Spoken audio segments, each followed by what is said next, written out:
Charming, grand, sharp, cutting through the cold air. Fast with lethal, leave them gasping, don't care.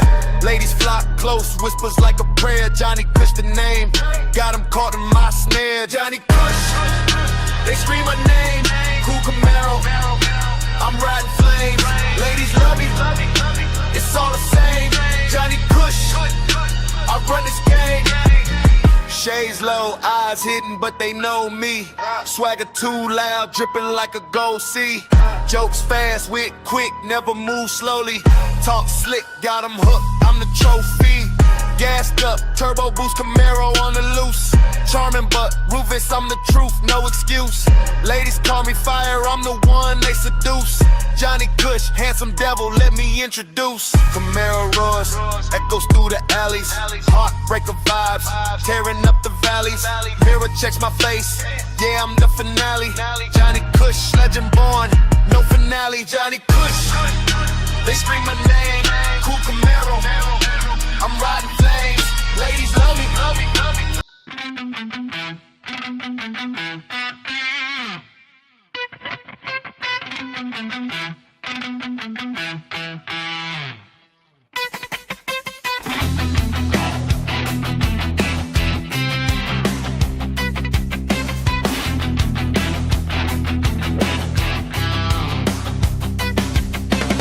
Smoke in the air, the vibe is high.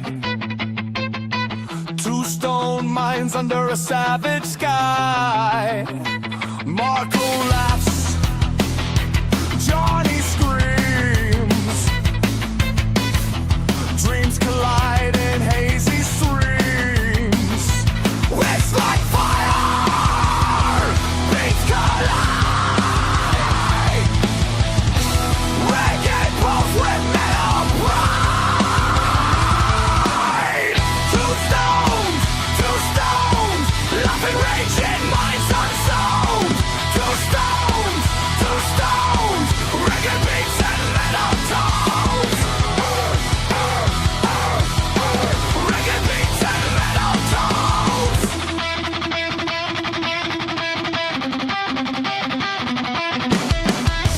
Blazing paths, no rules to bind. Twisting chaos, two of a kind. The earth shakes, the speakers roar. Two stone souls, forever gone. Two stones, laughing, raging minds unsold. Two stones, reggae beats and metal tones. Reggae beats and metal tones.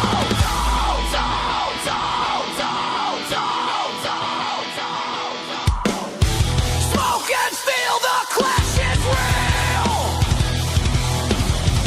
Two stone hearts, they break the seal. Welcome all to the mad parade. Marco and Johnny, your minds betrayed. Johnny, what the fuck are you doing?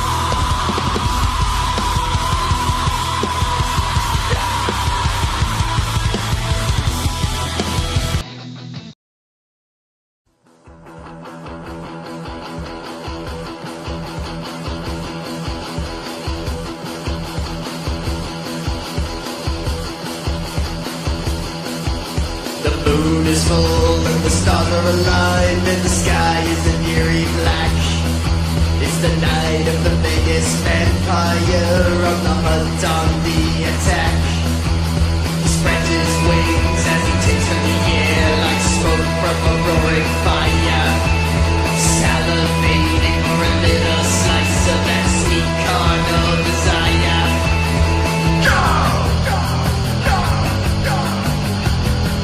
On your marks, get ready, set, go! On your marks, get ready, set. And I'll tell you what, in my time on this, I'd never seen this before. People driving by my house and using the R word in front of people.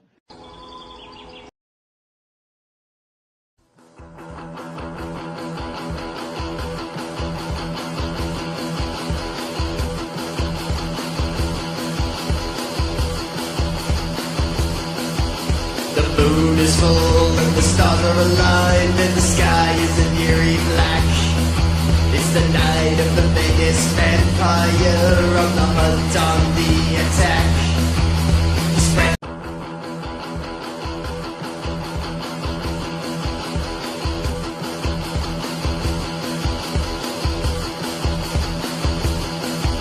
the moon is full and the stars All right, are aligned everybody, and the we sky are is an eerie live black. tonight. It's the night of the biggest Live. vampire of the hunt on Live, the live, attack. live. Let's go. Spreads his wings as he takes to the air. Fuck it, we like do it smoke live. from a roaring fire. Salivating for a little slice of that sweet carnal desire.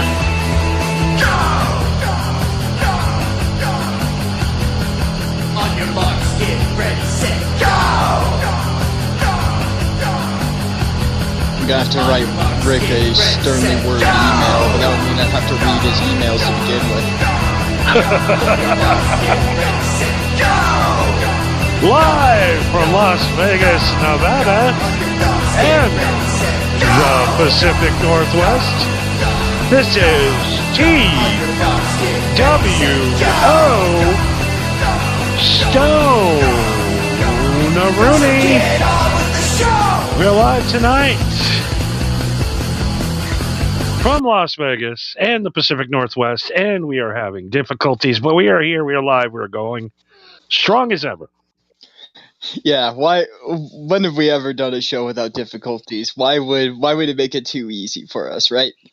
Yeah, I got to maybe lay off some marijuana. If you lay off the marijuana, I'm afraid I'm gonna have to kick you off your own show. You made me promise that. I swore an oath when I became a part of this network. Well, we'll just continue to have problems and echoes. Yeah, I don't know. I don't know what happened. Maybe you should use your dad's equipment. Your dad's equipment sounded awesome. Well, then it might be the tablet I'm using. Then I don't know. It could be. I don't know what did your dad use? Or never mind. Whatever's going on. It's still whatever. We'll get through it. Let's see, where are we at tonight? We are live. Tonight is Two Stoned. I'm Johnny. Oh, right, and I'm Marco, and that's the intro. That's the intro. I'm very excited. We had a guest on our show about maybe a year ago. Eddie came on. Something like that. It was roughly around this time, yeah. You know, and Eddie's always been a strange character, but I love strange characters. That's why me and him get along so well. Absolutely. But he has designed a Tesla coil that he can carry in a suitcase. He made a Tesla coil suitcase? Yeah, it's a Tesla coil that fits inside the suitcase. So you can open it up and you can literally shut everything down. What was the purpose of him making this? I don't know, but yeah, I got the clip. I got to show you. Yeah, please do. I'm very curious now. This is former guest of Two Stoned, Eddie Spector, and his new ghost scaring.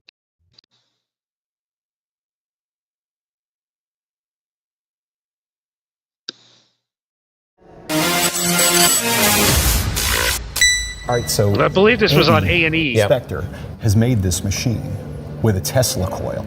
Really? Yeah. Okay. And it's known to drain everything, so we wanted to kind of stay out of the room with him. Okay. Or we're going to go check out and see what he's doing anyway now. So you may or may not be able to No see this fucking because way it we're could actually drain going the to whole see battery. his Let's face. go check it out. Yeah, I don't like to show pyramid-looking? guests Yeah, it's on like here, a but pyramid-looking thing. Yeah. he's under the name on YouTube, so it's not like we're outing him. You know So what I mean? he's got this Right, thing right. here. Eddie, that's your Tesla So, coil is it just this? contraption you made? And Yep, what is this this is supposed it. to do? Yeah.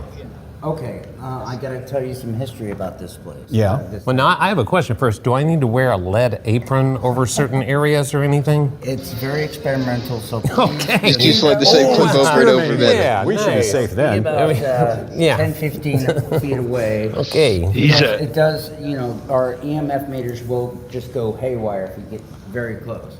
So if you videotape or do audio recording, you gotta stand back. Well, thankfully, I'm done having kids. So, all right, let's go. That's good. Well, back in the early 1990s, there was a man named Doug Bishop from Mesquite, Texas, that built this pyramid and put a Tesla coil inside of it and had a copper part on the top. Yeah. And using Kirlian photography, which is a type of photography that takes photos of auras, so to speak. Okay, yeah. It uses high voltage. And this type of photography, you can take a leaf and cut off a piece of the leaf and then take a photo of it and you'll see the coronal discharge. Yes, Right, I know yeah, exactly yeah, what you're yeah. talking I gotta about. say, There was I don't know actually what some I news on expected this him to recently, wear, I but it kid you wasn't not, that. where scientists have been able to capture the Looks like aura Doctor of Who. people, and they mentioned really that does look very like thing Doctor about Who. losing an appendage or like a starfish being Well, I cut mean, in look at half. that You can thing. actually see the other half. Doctor so, yeah, Who had to have that's built that fascinating. thing. And so when they used that, It really reminds me of the on Doctor Who time pyramid, machine. Right. They captured a double. It kind of does, yeah. Okay. And through paranormal investigations, we create detectors to try to detect spirits Right. or things like that. Right. This is not really a detector, it's a light beacon Okay.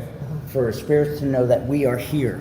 So can you fire it up? I can. Yeah. Here he goes. He's All going right, to fire let's it up, fire and this thing everybody's up. I'm hair is gonna going to step start on back. Let's fire. step back. Yeah. At the same time, I've hooked up a microphone recorder Okay. to the device to where we can speak to it. Oh, this is something you're seeing on the Road Beyond podcast live. We have not seen the demonstration of Eddie's contraption.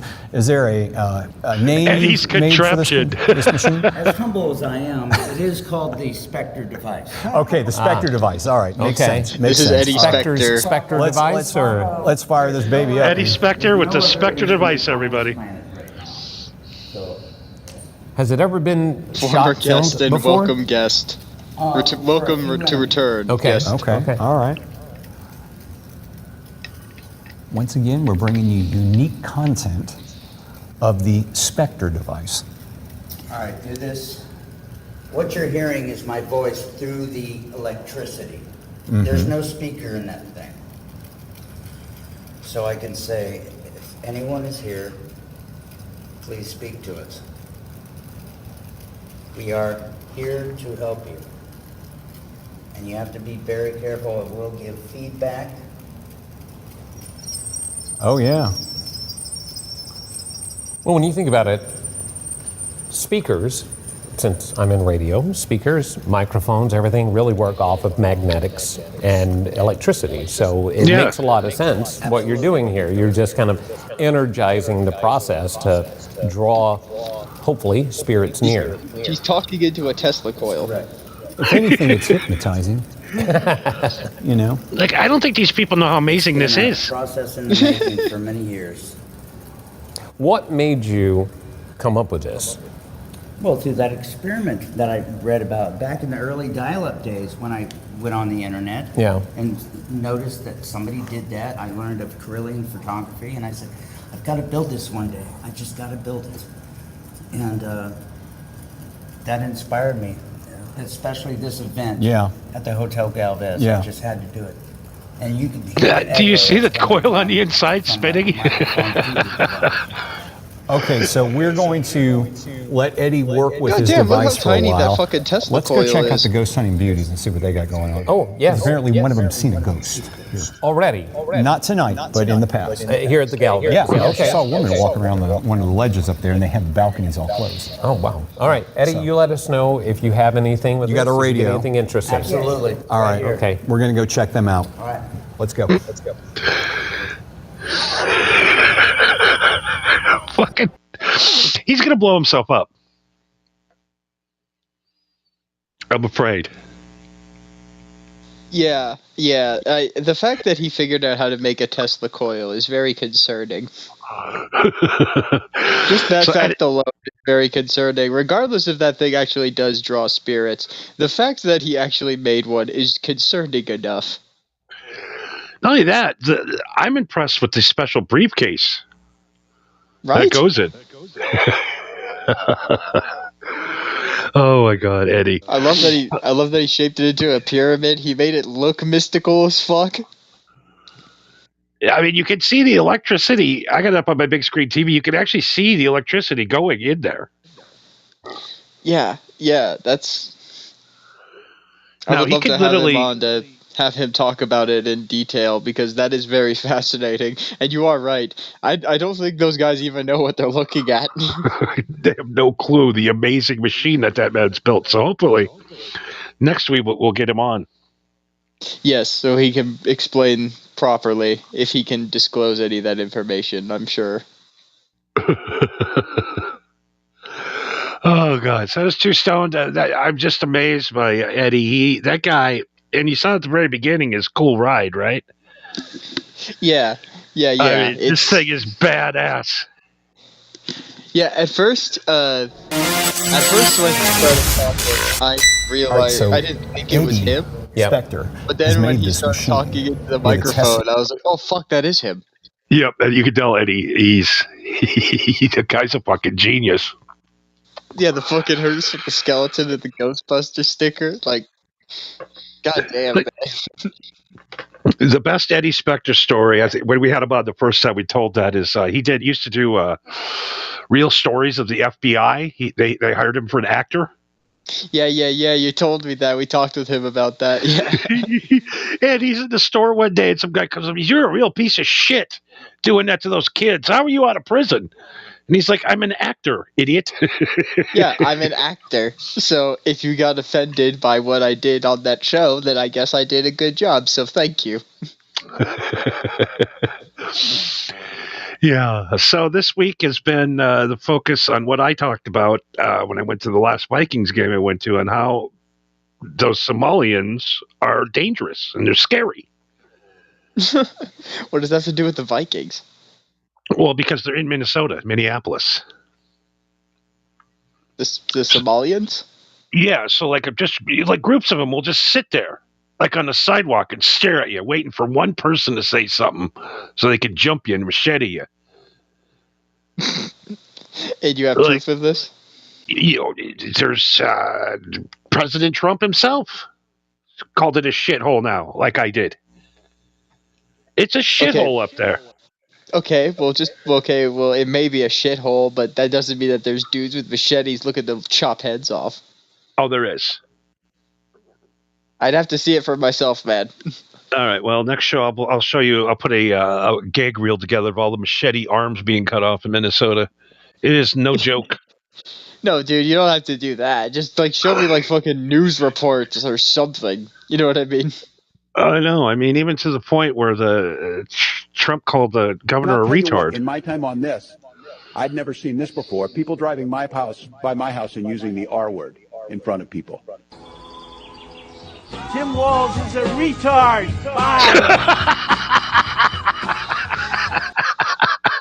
I know that's AI generated, but I want that to be real so bad. You know, I think I'm just going to drive by just random people's houses and shot retard for no reason. It is Vegas, though, so you might get shot. You might get shot for saying hello in Las Vegas. Exactly, yeah. Look what happened to fucking guitar player for Ozzy. Oh, yeah, Jakey Lee just out Jakey walking Lee, his dog. just minded his own business in Vegas and got shot. Well, I guess the true story was there was some guys were breaking into a car, and he came upon them. And they he's wanted like, no witnesses, so they shot him. And they're like, hey, what's going on? And they just put 3 bullets in him. I mean, I hate to say mind your own business, but I mean, if it looks pretty obvious that somebody's breaking into the car, that's when you just walk away and call the cops. You know what I mean? Yeah, I mean, I hate walking into crimes because I'm like, they don't believe me. I'm like, I'm not going to call the cops. I'm a criminal. Yeah. There are just some times you're just like, even if I did call the cops, they're not going to believe me, so I'm just going to walk away.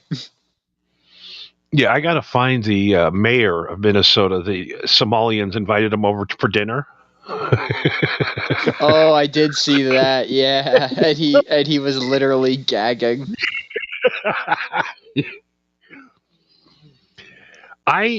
if everybody is so supportive of Somalians, I will definitely buy you a trip to Somalia right now. Anyone? I would rather take the ticket and I will resell it and take the cash. No, you must go to Somalia for the ticket to count. Non-refundable. So I fly to Somalia and then I survive for about 2 hours, 2 to 12 hours while I wait for the next plane.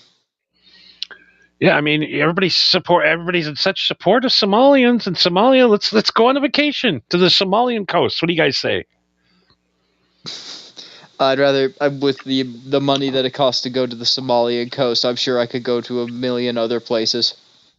And of course, the Great Pause Reality is with us tonight. And hello to Casey. Hello, Casey. Hello, Casey and Pause. Welcome. Really good. Really good. Good start tonight. No, I don't mean to be. It's a culture clash. It's just a straight up culture clash, and it's hard to deal with. You're not used to the people bringing a different culture into your community. I'll just leave it at that. It's just tough. I'm not trying to be racist. I'm not trying to be mean. But if you got 88,000 people that can't speak the language, there's going to be problems. No, I understand speaking Spanish. But nobody speaks Somalian. Is that what they speak?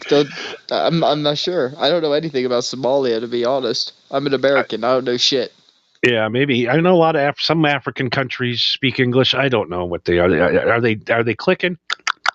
I don't know. Right. Yeah, I don't know. I don't keep track of that shit.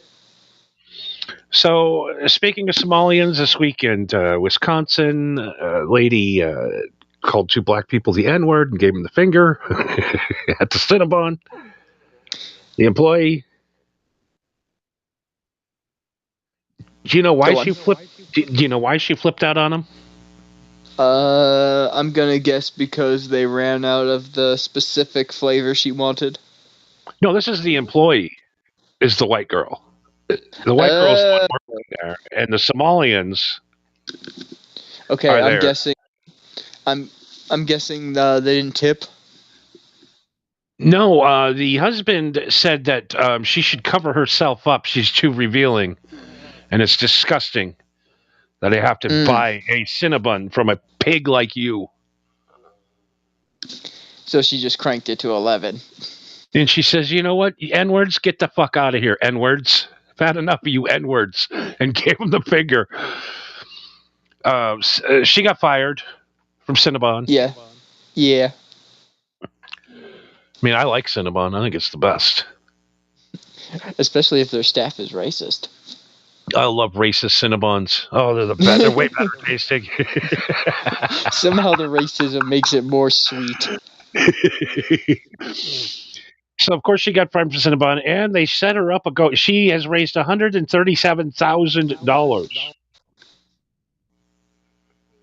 for calling Somalians the N-word and giving them the finger. She has now earned $137,000 on the GoFundMe page. Shit, that's almost worth it. It's unbelievable. Yeah, this bitch made $1/10,000,000 just for being a victim. And that one lady in the parking lot, by the way, the guy that she got called the N-word in Minnesota a while back, he was Somalian. So it's not black people that are driving white people to use the N-word. It is Somalians, black people. But calling a Somalian an N-word makes no sense because they were never slaves. Casey prefers her Cinnabons without the racism. Fair enough.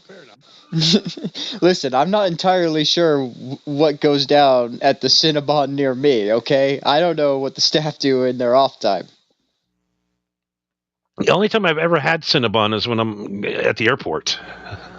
Yeah, like that. Yeah, same thing. I'm just like, if it's there and I'm hungry, then sure, I'll get Cinnabon. You know, I can't. I can eat a cinnamon roll maybe once every 30 days. Start calling people the N-word and start in OnlyFans, racist OnlyFans.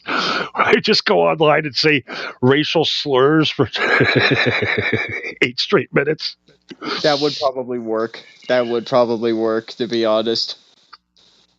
Oh God! So yeah, I don't know. It's hard. It's hard dealing with the Somalians. King of Idaho is in. I'm gonna start calling people N-word and start an OnlyFans. Oh, I just said that, didn't I? Yeah. Okay. All right. 2 stone tonight.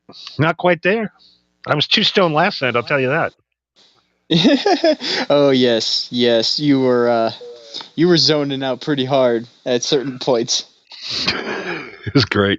Yes. Oh, what a great time! South Park last night. Yes, South Park and the Stick of Truth over at Marco V193. The video will be up for the next 6 days in case you missed it. That, and then after that, next Monday, we're just going to play racist video games from here on out. Is there such thing as a racist video game? I don't know if there's a specifically racist video game, but there's definitely video games that have racism in it. Oh, I guess, yeah. What do you call it? The Grand Theft Auto? Sure, there's racism in that. A lot of racism there. There's a lot of blatant racism in that with this one game that I mentioned to you before, Disco Elysium, because it's made by the French, so of course there's racism, but it's just like blatant how racist some characters are in that game. It's like, Jesus Christ, man, you're not even trying to hide it. I like racism for the jokes. Yeah, racism as a joke is funny. But being mean, I don't like mean racism, but funny racism, I'll all day. No problem here. That's literally all of Eddie Murphy's act back in the day, was just being racist. That's all Dave Chappelle's act was, being racist, and it was hilarious. You're going to say the Chappelle Show was nothing but racism. Yeah, and everybody loved it because it was funny. Yeah, I'm pretty sure GTA has some slurs, Casey. Oh, yeah. Well, there was a DLC for GTA 4 that was called The Ballad of Gay Tony. Gee, I wonder what slurs are going to be thrown in this game.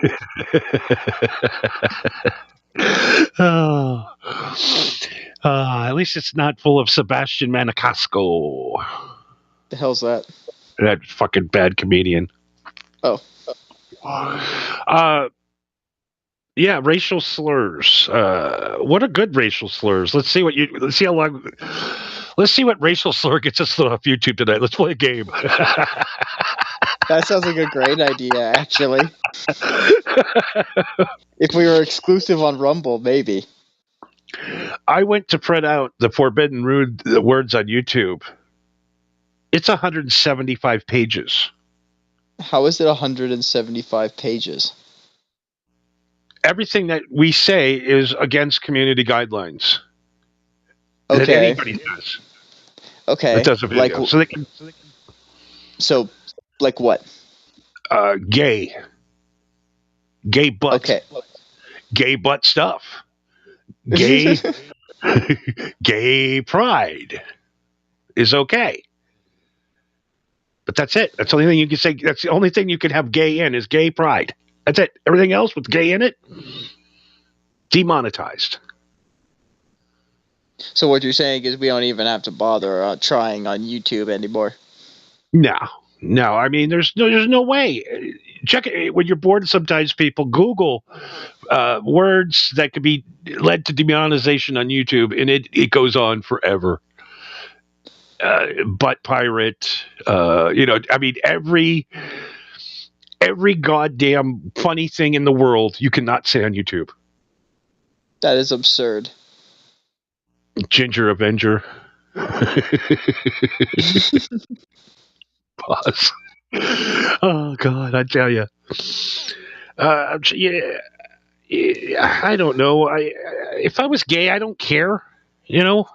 Why do you care so much if we make fun of you? You really make fun of me? Know. It's to quote To quote Ralphie May, rest in peace. What, so you could take a dick better than you could take a joke? I don't know a lot of gay sensitive men. I know all gay men I know have a sense of humor. Well, I yeah, think you it's just kind of have to fake. be. A lot of this is fake outrage. Let's be honest. I'm sure some of it is fake for sure. I mean, don't ever dare to say the F word on YouTube. Whew. No, that's definitely another one. And if you're English and you're trying to pick up sticks, Or trying to pick up some smokes. I don't know. I don't know words. Sticks and stones. Words will always hurt me now. I guess I don't. It's words, people. It doesn't matter anymore, man. I mean, it's getting to a point where people are pumping bullets into people's houses, right? Because they said something that they didn't like. People are getting swatted and shit. I was watching Tim Pool from the Timcast. Ever see that loser? Yeah, I've seen him. Casey's checking out, but she'll be watching us on the big screen. Thank you, Casey, for checking in tonight. We love you. Yes, thank you, Casey. Have a good night. One of our favorites. Of course. We're going to put you in the top 5. Top 5, yeah, sure. That's a safe place to be.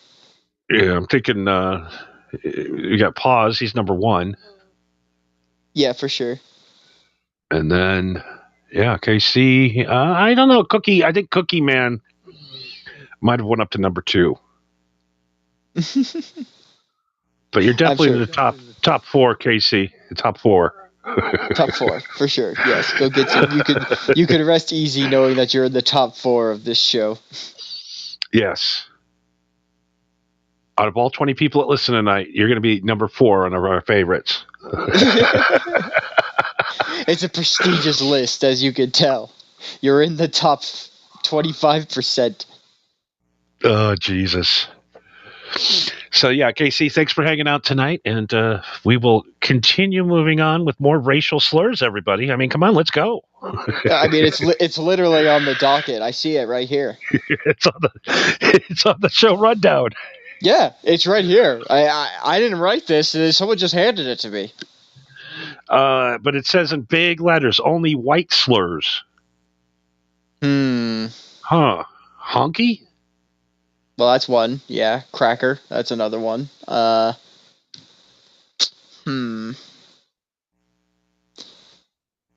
See, I know there's other ones. I know there's other ones that exist, but they don't hit nearly as hard, and even the ones that do don't really hit as hard. At least to me. You know what I mean? It's like I don't really care. Dickington Post. Dickington Post. Just got attacked by his asshole brother for the billionth time. The guy just causes trouble. I know. I mean, if I have to hire armed security guards to watch my house, I'm quitting podcasting. Exactly. Yeah. Have you ever seen what he looks like without the beanie on? He's fucking hilarious. Oh my god. He looks like Danny DeVito. I know. It's seriously, I really hate talking shit on somebody for going bald because that's fucked up. But it really is one of those things where I'm like, dude, why are you wearing a suit and a beanie? Take the fucking beanie off. But then I see him without the beanie. I'm just like, oh, Jesus. I'm like, dude, you can buy a kick-ass hairpiece now for $3,000. You have private security and you can't get your hair back? You can't afford to go at an afternoon to Just for Men or whatever. What's that? The not Just for Men. The Steel Cat is here. Oh, Steel Cat. Hey, man, what's up? What's up, Steel Cat? Dick and Post, Steel Cat. It's new names. Looking good, brother. Yeah, we were just talking about how YouTube fucking over, and yet there's a bunch of people here. Holy shit. Yeah, we got to pretend we're doing. We got to get this shit together here. There's people listening. Yeah. Do not listen back to the first 10 minutes of the show. All right, so I am weaving all over here. Let's get focused here. Tim Pool. Yes, Tim Pool. It doesn't surprise me that he get assaulted by his brother, and I bet that if he actually spent his money on getting his hair back, he would be less of an asshole. Yeah, I think so. He's. I don't understand what he's ever said. That I have to go get a gun, get some bullets, put it in the gun, drive by his house, and start pumping shit into his house. Yeah, I never understood that either. Like, if somebody ever made me that mad, where I'm just like, I hate the fact that this person exists, I just ignore them. You know, I I've had a few personal burns that hurt really bad. I won't admit, but I'm not going to go over and murder the guy. You got to give respect. Right? Yeah, I'm not gonna fucking murder somebody just because they insulted me. You know, I've not watched a lot of. I watched a couple of minutes of the Timcast today. I'm like, I don't even understand why anybody would be angry over a little midget with a bald midget yelling. Who cares what he says? Turn the channel off. I know, but the fact that people have tried to kill him only vindicates him in what he says even more, which is fucked up. Him and he's upset because Candace Owens doesn't have as many bodyguards as him. Went out straight up called her a cunt today. What's going on? That's another one that gets us demonetized, I'm sure. Oh yeah, the C word. That's not a good one. Well, since you already popped the cap on that one, I'll take advantage. There's an Australian comedian that I saw that made a very valid point from what I heard, where he said that obviously that cunt is not as accepting of a word here as it is in Australia, and he said, like, now personally, I think that cunt in America is more offensive than the N-word. And the only reason why is because if you go on Spotify and you look at the top music that's in America, the N-word is plastered all over it. The word cunt isn't in a single one of them. There is a song called Cunts in Paris.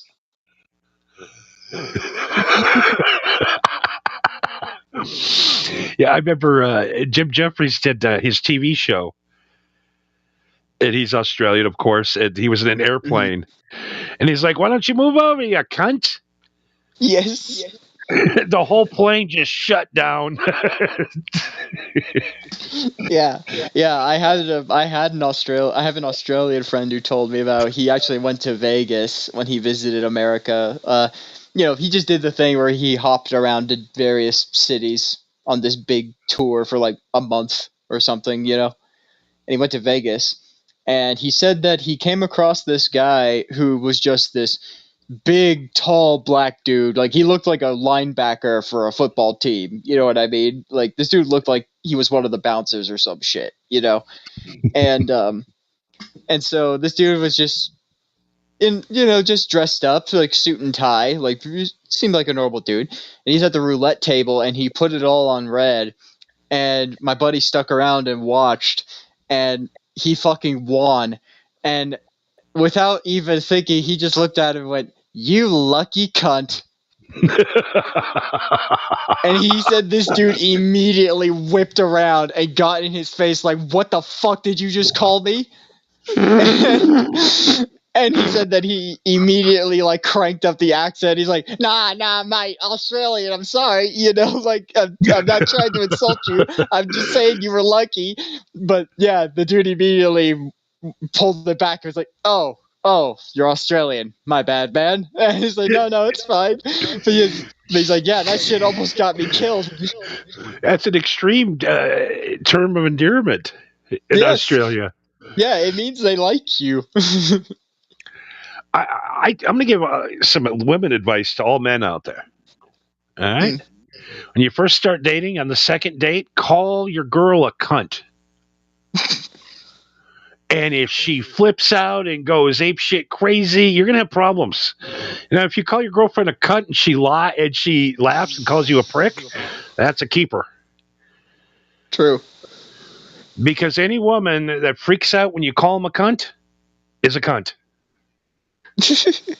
Actually, did you know that cunt is an abbreviation? for See You Next Tuesday. That's a good one, but it also stands for can't understand normal thinking. That's exactly what. All right, I gotta stop saying that word. We're already fucked. You already popped the cap. We might as well use it now. Yeah, we're gonna have that little triangle that's next to the thing, like we did a couple weeks ago. Yeah. Oh my god, what a date! What else we got going on out there? We got the what's going on with the chat? Okay, the chat's good. What were we talking about? Cunts. Yes, that was what we were talking about. We just had. That was our first dead space in the history of the show. Yeah. Where we both were just like, where do we go from here? I don't know. We kind of just hit a dead end. Where's the segue? We can't say that word. We've talked about racism, bad words, and let's get to the real show. Smoking some weed tonight. Yes, of course. I'm back on the Grape Ape. I'm loving it. Good shit. Old school OG. I like the OG strains. You seem to be a fan of the OGs. Because this new stuff is just getting out of hand. You're going to be scrummeting. Yeah. Last night you were fucking out of it. You were literally speaking gibberish like you were possessed by Cthulhu or some shit at some point. You're up like, what are you talking about, dude? Yeah, I took 1,200 milligrams of Delta 9, THC plus, THCP, THCA, and live sugar resin. 12. I took 2 of them. I thought I grabbed the smaller dosage. That were the 300 milligrams, and I was going to do 6 like I usually do, but I ended up doing 12. And oh my god. Okay, so the logic, I get the logic here is because you were like, oh, I need to get myself real good and stoned because this is going to be like watching South Park. Yep. But then you completely forgot that there's a whole video game element to it. So what is he doing? So why are they stopping? Yeah, what's this menu? Why are they, what's with all these items and shit? I mean, we're going to make Rick really happy right now. What's that? Well, since we're talking about it, we might as well do, you know what's coming. Drum roll. Prepared show material.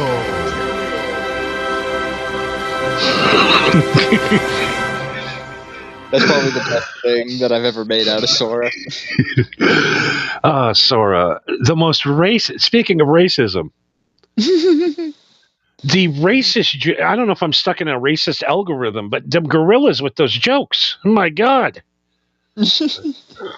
Yeah, you gotta get some premium membership shit for that, I think. Straight up racism everywhere. I guess, cartoons can be racist. Yeah, because it isn't real. But for those of you that don't hang out with us on Monday night, you should. Over on Twitch, Marco V193. I wish I could. I don't know why my TV won't let him play it, but you should check it out because we are searching for the stick of truth. Yes, in South Park. We're hanging out with the crew. We're trying to get the stick of truth. And from pretty much right out of the gate, insanity ensued, as one would expect from a South Park game. And Johnny was cackling like a maniac the whole time. I was out of my goddamn mind. Yeah, there were parts where I heard you trying to hold back laughter because you were trying to hear what was going on, so you resorted to slapping your knee. Oh man, I literally had the greatest trip of all time last night. It's always a fun time with the stick of truth.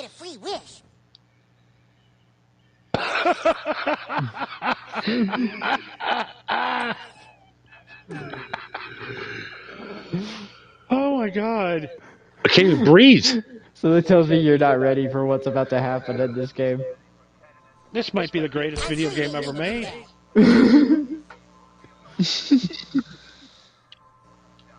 And that was like within the first 20 minutes of the game. Johnny was already like, "This is the greatest video game ever made." It really is. I mean, the graphics. It literally looks like a South Park episode. It is really good. Don't eat it. You eat a Mongolian beef, you shit your pants for 5 days. All right, Mongolian. Please, you gotta help me out. The Mongolians all live like This Asian dude is arguably one of the best characters South Park. Here. You go top a tower and beat up all their kids. Beat up all the Mongolian kids. The Mongolian think this neighborhood not a safe place. They move away. Go. Beat up the little Mongolian kids. Go. Mongolian. Mongolian beef smell like a Rhino Richie's asshole. Lionel Richie's asshole. Holy fuck. Oh god, oh boy. This is the video game that kills Johnny. We'll have a live death. I swear, one of these days, I'll play a game that will kill you. It's all right. Let's get back. Fucking focus, bro. Oh no! Shush.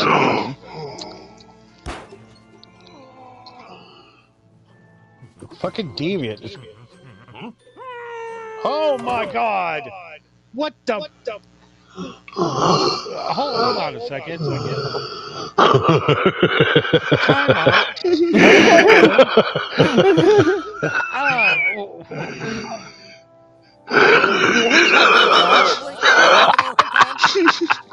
Some random house. Some random South Park president. Who lives there in real South Park? I gotta know. Kind of get messed fucking a horse. That's a video game.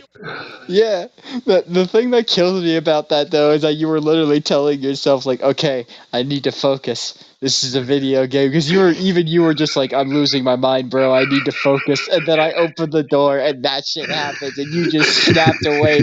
Like, unbelievable. All right, one more clip. And I'll tell you what, in my time on this, I'd never seen this before. People driving by my house and Oh wait, that was all the clips, but we might as well play this one again. What, in my time on yeah, this, it's too good. I'd never seen this before. People driving by my house and using the R word in front of people. Tim Walz is a retard. I love that he had schedule with the president. Secret Service needs to drive me past Tim Walz's house. Has a president ever called anybody a retard in the history of the office?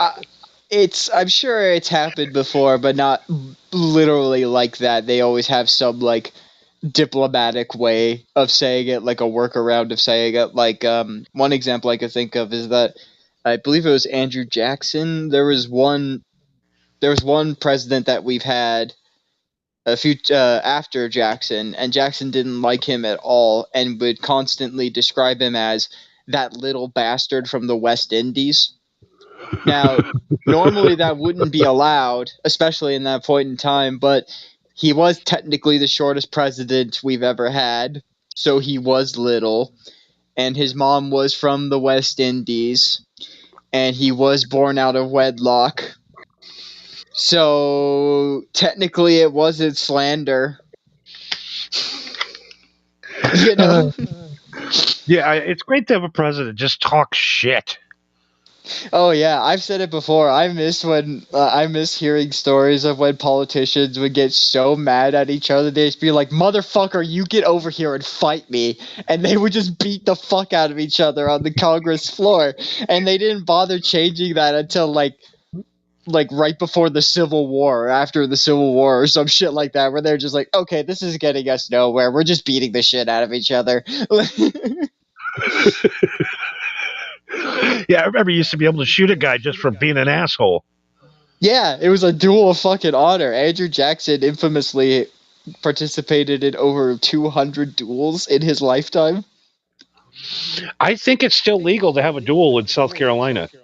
In some states, it is legal. Yeah, I think you just need to have a police officer present to make sure everything's legit and then done in a safe area. You know what I mean? Do you have to use the black powder pistols? Do you still have to use them? Yeah, I don't know. I want to maybe set up a duel with a couple of guys. I'd like to duel. You know what? After how many stories you've told me of how many times you should have died, you would end up living somehow. Like, Yeah, I'll shoot the guy and then catch the bullet with my teeth. yeah, like fucking that Weird Al fucking movie where he's making fun of Rambo. What was that called? Oh God, what was that? UHF. Yeah, he fucking caught the bullet with his teeth and chewed it up and spit it back out like a fully automatic weapon. God, Weird Al has made some great shit over the years. Yeah, I really can't talk shit about Weird Al. Like, say what you want about his music. Like, sure, it's stupid and it's goofy, but that's the point. If you like stupid and goofy music, then he's great at it. You know? Yeah, I mean, Dr. Demento. Yes, Dr. Demento loved him. Do you know is he still alive? I think he still might be doing a show online. Is he?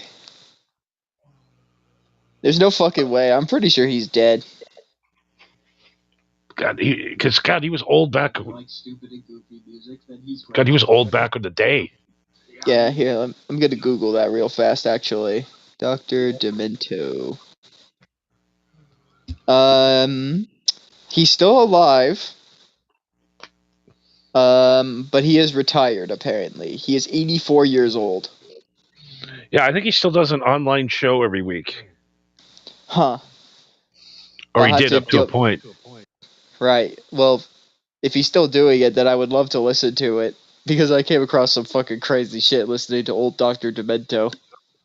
Oh, I remember every Sunday morning they'd have Dr. Demento on, and that was must listen to. Every Saturday I'd wake up and hear that Fishhead song. Yeah, Fishheads. That was a fucking classic in our house. What was the other one? Slipped on a big pile of shaving cream. Yeah, that one and the Funny Farm song. That was another one.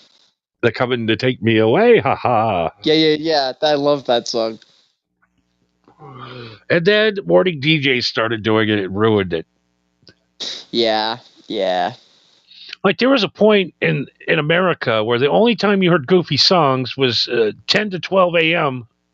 Sunday mornings on your local radio station. Yeah, because that was the theme of the DJ. Like, I find wacky and crazy shit. I'm demented, I'm crazy, I'm wacky. Yeah, except he actually found some crazy shit. Yeah, Weird Al recorded, what was that song? On the Bus. It was the Queen song. Don't. Another one, Rides the Bus. Yeah, he recorded that in like a. Yeah. Weird Al recorded that version in a fucking bathroom or something. Yeah, like his dorm room bathroom. Yeah. With an accordion. Yeah, and his fucking future drummer just banging on the accordion case. What's his name? Bermuda Shorts. That's his name. The drummer, yeah. That's a great name. I can't remember what his first name is, but his last two, his middle is Bermuda Shorts. Maybe Tim Bermuda Shorts. Wait, his middle name is Bermuda? Yeah. Wow. That's a hell of a statement for a man. A Bermuda for a woman makes more sense to me, but okay. Yeah, I could be wrong. I'm stupid. It happens. I'm trying to think Dr. Demento was a huge thing back in the day, but now, ugh. Yeah, kids don't know how to have fun. No, well, it's because anytime you show it, not just kids, but just anybody, like anytime I show anybody music that's not even in a 4/4 time signature, they always look at me like I'm speaking to them in German or something. I was like, you listen to this? Like, yes, it's music. Can't you tell? I can't listen to any music that's been made in the last 20 years. I found some, but overall, like 98% of it, yeah, I can't be bothered. I can't listen to music that's made on a computer. I don't like the sound of it. Oh, actually, while we're talking about music, there was something that me and my dad were saying. So, you had him on your show as a guest over on Yes. Rumble at MHH Network, and yes, very epic show. It was very funny. If you don't have Rumble, you should get it just to check out that episode. You're missing out. But I was talking with him about a future idea for a possible show, either on your end or on my end on Rumble. We'll have to figure it out. But basically, the show would be that you guys would review newly released albums from bands that should have probably retired a long time ago. So, like, It's the new latest track record. Rose. Yeah. So you would listen to so you both would listen to like the latest Guns N' Roses album, and then you would tell me which ones you'd want to specifically shit on. Or you would pick which ones, and then you would just do the Beavis and Butthead thing, basically. Yeah, anytime. That sounds like a great idea. Yeah, like I said, we'll have to figure out how to do it proper. But yeah, it seems like a fun idea. Yeah, I'll do it way better than the hair metal guru does. I hate that fucker. I hate that fucking guy. Anyways, yeah, so I definitely want to do a show to knock him off the charts. I want to do a spite show. Yes, spite shows are the best shows. That's the only thing that gets me out of bed in the morning is spite. If not spite, then what else? That's about it. For me to go out and get a job or to work or to have to prove somebody wrong. Right. Somebody told me 12 years ago that I'll never be a good podcast host, and I says, "Fuck you! I'll do it every night till I am." Not there yet. I'm working on it. I'll get there. I see the finish line. It's on the horizon. 10,000 shows, right? Is that how that works? 10,000 shows before you're a professional? You gotta put your 10,000 hours in. Yes, but you've also done shows that were longer than an hour. That's true. That is true. Not all of them, but some of them. Yeah, I should be there by now, realistically. Or close. You're probably close. But I seem to be getting worse. You seriously just need to go down the YouTube rabbit hole and just soak information on how to do Rumble Studio better. Because there's tutorials for fucking everything on YouTube. You know what I mean? Oh, trust me, this is full educated mode to do what I'm doing here. Okay, but there's got to be better ways. Oh no, I have that set up. I got another setup I can use too. I just like doing. This is the way I like to do in the show. Okay, but maybe that's what's holding you back. Yeah, that's true. But I don't know. I gotta stop doing. I gotta stop thinking. Just do it. I don't know. Johnny Cush 2025. It's almost over. 2026 is going to be my year. Yeah? Yeah, I'm going to take it by the balls. Everybody says that, and it's the same goddamn shit every year. Nothing changes. No, nothing changes. If it ever does change, it's usually bad. Go to the gym for a couple of weeks. I don't even bother with that.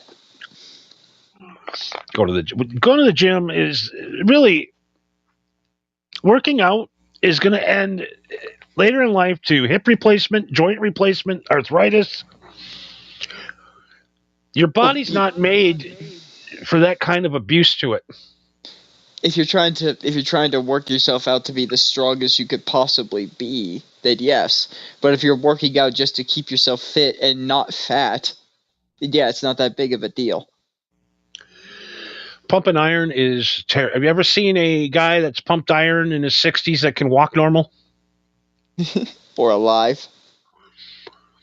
They fill themselves up with so many drugs. Yeah, usually their chest explodes like the Ultimate Warrior. Yeah. But that was also back in the day when steroids were technically legal. I mean, every man over 50 right now in America is on steroids, pretty much. The hormone shots, the testosterone. Yeah, some of them have to be. Their backs are fucking broken, dude. But, complain, them guys should be in the Hall of Fame because they're all juiced up. You're juiced up. That dick don't get hard by itself anymore. You're juicing. Everyone's juiced up on something. I'm drinking caffeine right now. That's a drug. Yeah, I'm sucking down edibles and Coca-Colas. And the edibles are a fucking fireable or a fightable offense if you were a professional athlete, which is fucking dumb. Everything about marijuana is dumb. Yes. Even the act of partaking is dumb. See, Paz says, I like how you do the show, and you're the only person that really needs to worry about if you like the show or not. Good point. That is ultimately true, yes. I'm never complaining. I'm not complaining. I'm joking. I think people get that wrong sometimes out of me. That's a weird... People think I'm complaining a lot of times, but most of the time I'm joking about it. I'm complaining, but it's a bit. I'm just being a bitch. If others don't like him, he says, fuck him. No, I don't say fuck him. I'll take advice, but yeah, I'm like Red Bar. I do the show when I want, when I feel like it, I feel you, yeah. Forcing yourself into doing a time slot that you're not ready to do, it just makes your show shitty. It does. It really does. And I'm surprised. Well, I should say I'm surprised, but I'm really not that you changed your opinion on Red Bar, because I remember for the longest time you did nothing but talk shit about him, and then and then you eventually started coming around to warming up to him, and it wasn't until he got that fucking Melton Frog statue that you finally just dropped everything. You're just like, I take back everything. This dude's hilarious. He really is the best. I can't believe he fucking did that. That shit was hilarious. And Joey Diaz wants to kill him. Well, he's obviously doing something right then. And I'm trying to think the other comedian too that is trying to kill him. And he goes on for 8 hours. Yeah, that dude was fucking. Didn't he get cancer or something? And he was really sick, and he still fucking broadcasted, puking in a bucket. Yeah, he was guy's a man, but he only does 3-4 shows a month. Well, still, the fact that the dude's sick and he's doing it at all is commendable at the least. He does 3 shows a month and does the same amount of time I do doing every night. Yeah, except he has a professional studio and staff. Best studio in the business. Yeah, his studio looks legit, to be honest. Got the kick-ass drum set over in the corner. Yeah, so during the commercial break, you could just smash all the cymbals like a maniac. Yeah, I am going to buy a drum set this week. Oh, really? Not because I want to play drums. I just think having a drum set at your house looks cool. So you would have it for aesthetic purposes, not for actually being a drummer. Yeah, I mean, I would hit on it once in a while, but I am not going to take on another hobby. Okay. Well, one thing that I would suggest at the very least is at least use the drum set to learn some basic patterns. Yeah, I mean, it'd be cool to become, Edward or Wolfgang Van Halen and play all the instruments. But I can't even, How do you explain playing music to people who've never played it before? Well, it would depend on what kind of music they want to play. Pause says, whatever shots the military gave me, I barely work out, and I still have the same strength of an 18 years later. It's Iron Man. I'm sorry, what did you say there? I'm sorry, pause. I got paused in there.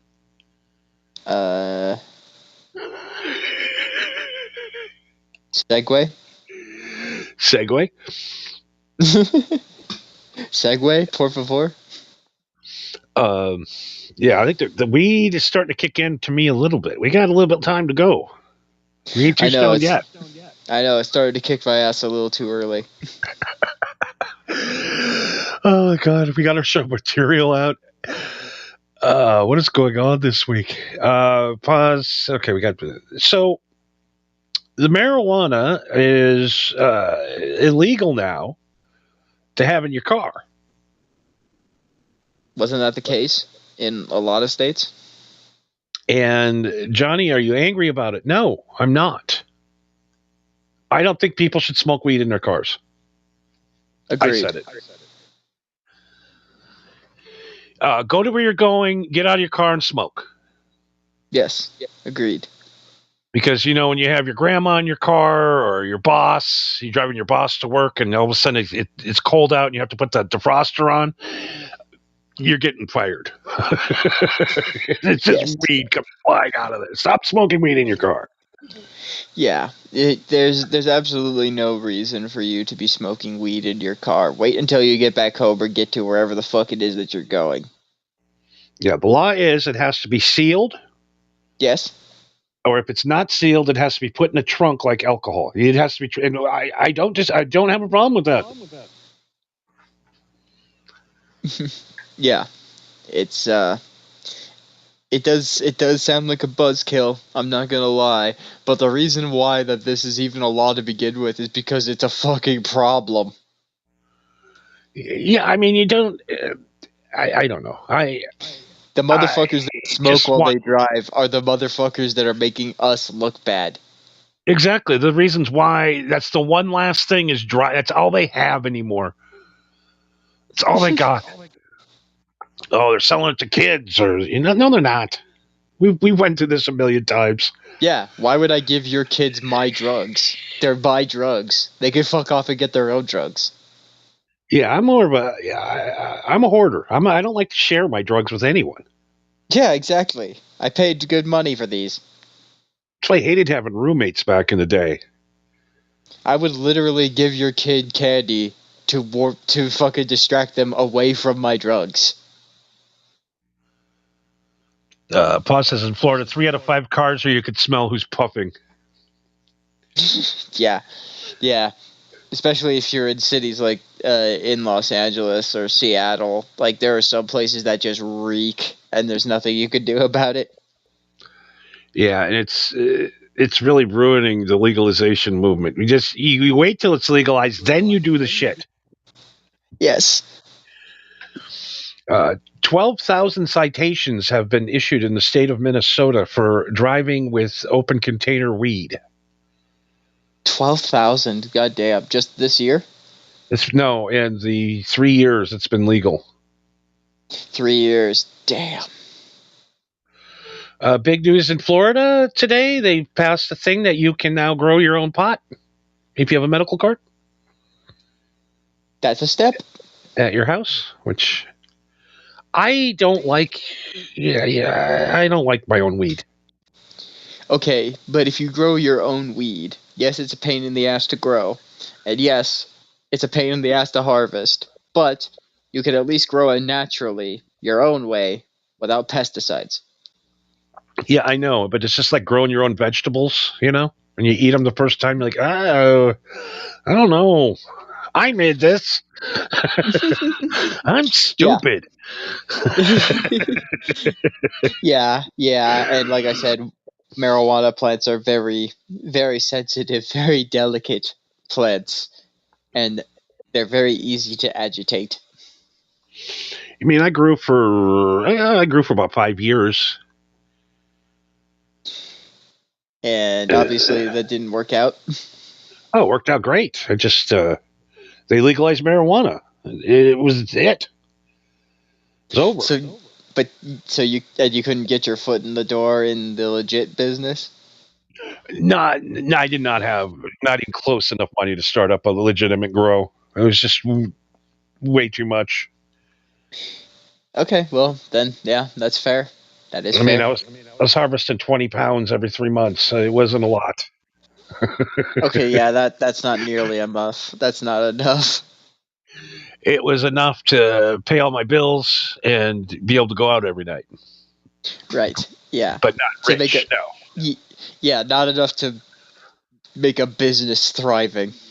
No, and then the amount of regulation you got to go through, and it's too much. Yeah, so you just pulled out when you could. Yeah, just kind of like, you see the writing on the wall. It's like there's no reason for anybody to call this guy up, have me come over to the house and drop off a couple of pounds. I imagine it was like in the fucking movies when like a factory gets shut down. You just pulled the switch and just like, all right, everybody line up. You get $1,000. Fuck off. Go home. Don't come back. No, I actually sold it to a buddy. You sold the grow to a buddy? Yeah. And he continued growing marijuana? Yeah, he's still growing to this day. I mean, hey, if he could take it, then good on him. Yeah, he's just an old retired guy, so it's just like a hobby for him. Hey, yeah, good on him. If anything, he could probably use the product. But yeah, we had a nice indoor grow for a while, but it's a pain in the ass. It really is, man. I thought it would be fucking easy because I've grown vegetables and fruit with my mom before. It's not really that hard, but marijuana is just so fucking it's so temperamental, it's so sensitive. And also, they're growing it 24/7 in a fucking room that feels like you're in a sauna. Oh yeah, it's the amount of electricity was ridiculous. Yeah, there's no way that shit is good for the plant if you're just cooking it 24/7. I had exit fans, the whole thing downstairs, and you walked in that house, there was weed in there. Oh yeah, I'm sure because even the plant fucking reeks.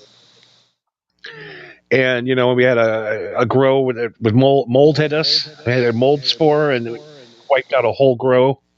Oh yeah, which is why there's pesticides. And they're like, "Oh, you just you put it in a jar with sulfur." And I'm like, "I'm not going to sell people sulfurized weed." No, dude, just burn the batch and start over. We had to do that. We had to repaint the whole basement with kills. It was a nasty. Kills. It was a nasty. I should just quit there. It's crazy that you bring up kills because the fucking oil-based kills, that shit works on everything. Literally, it'll kill every goddamn piece of mold you've ever seen. Yes, that shit works amazingly well. Yeah, so after we got the basement sealed up and got all the mold out of there, it was smooth sailing. But it was a lot of work.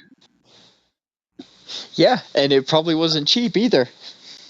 And, cutting the buds, trimming the buds, it's a lot of, I made good money, but it wasn't worth it. It really wasn't. Well, I assume you at least had somewhat of a crew. Yeah, me and Dave. Just you two?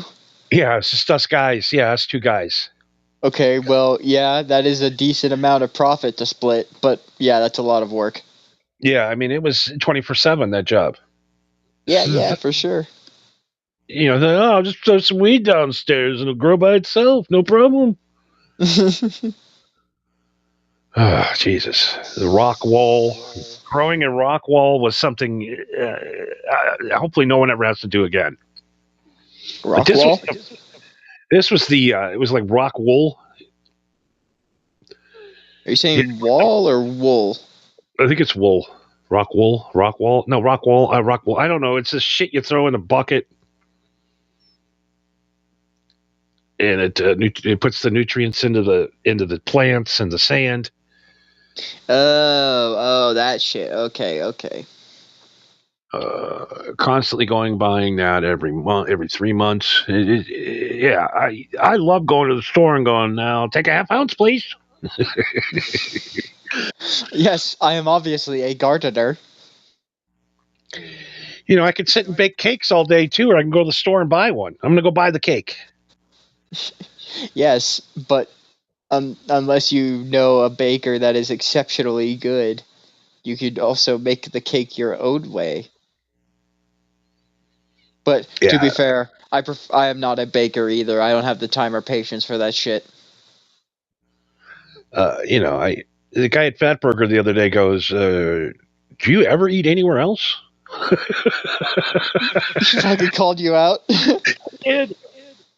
Motherfucker, I'm paying your fucking check. What do you mean? It's my favorite meal. Why not just eat your favorite meal every day? What's wrong with that? Don't you get sick of it after a while? I don't. Okay. If you're not sick of it, then you're not sick of it.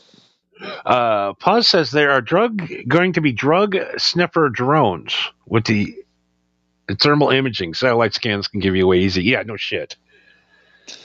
Of course. Why wouldn't there be? It's all crimes are over, guys. I keep saying this. Nobody wants to listen. Yeah. You're not getting away with nothing. No, everybody's a snitch. And not because they want to, it's just fucking impulse to whip out your phone to record when crazy shit goes down. You can't do shit on the internet anymore. You're done. No. You're done cheating on your wife. You know, I saw a guy that killed his wife the other day, and he set up his security cameras so he wouldn't get caught. He got caught. Yeah, of course. You plan the crime perfectly, and then you walk around with your goddamn cell phone on. Well, yeah, and even before this time, like, you remember the Forensic Files, that TV show? Oh, yes.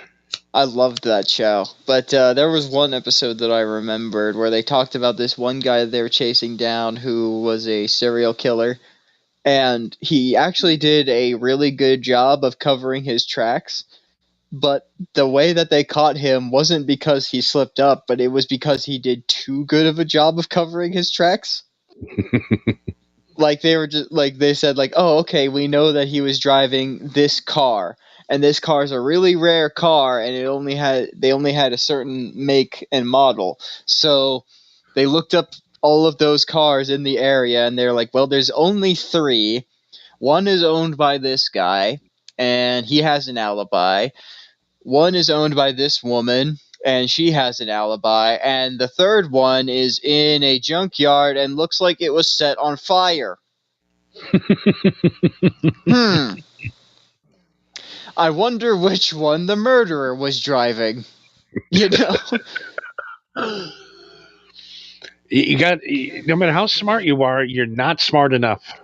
No, you're never smart enough against the theory of 2 heads are better than 1. Sure.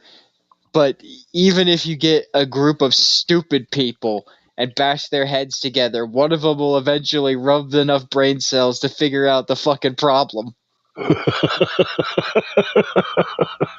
It happens all the time. He gets that's where the show where he gets most of his tips and tricks.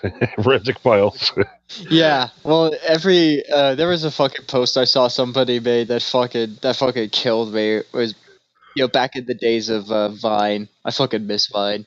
But it was just this dude. He was just like sitting in like a lazy boy chair, and you hear like Forensic Files in the background, and he's just like wolfing down a fucking McRib or some shit, and he's just eating, and you hear on the TV, he's like, But what the killer and the killer was very careful in wiping away his fingerprints. But what he failed to wipe was the door handle. And as this dude is like munching down on this McRib with barbecue sauce all over his face, he's like, "Dumb bitch."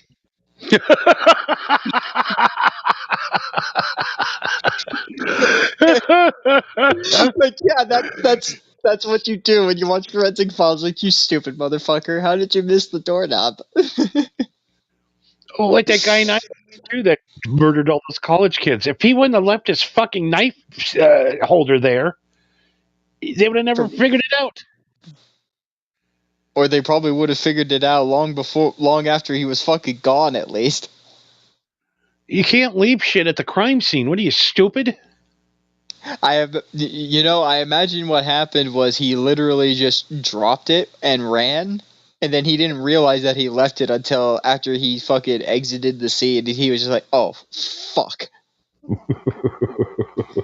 Like, I could see that where he went for the first girl, and then he booked it, not thinking, "Oh shit, I need that fucking sheath because I'm gonna need this knife later. Why am I gonna sheath it?" You know.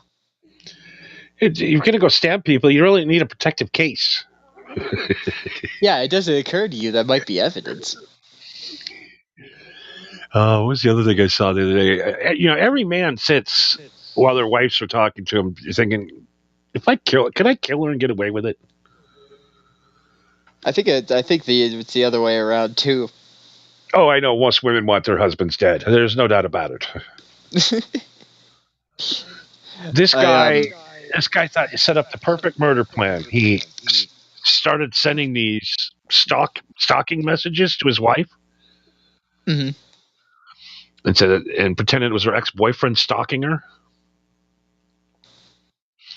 So he said to cause drama.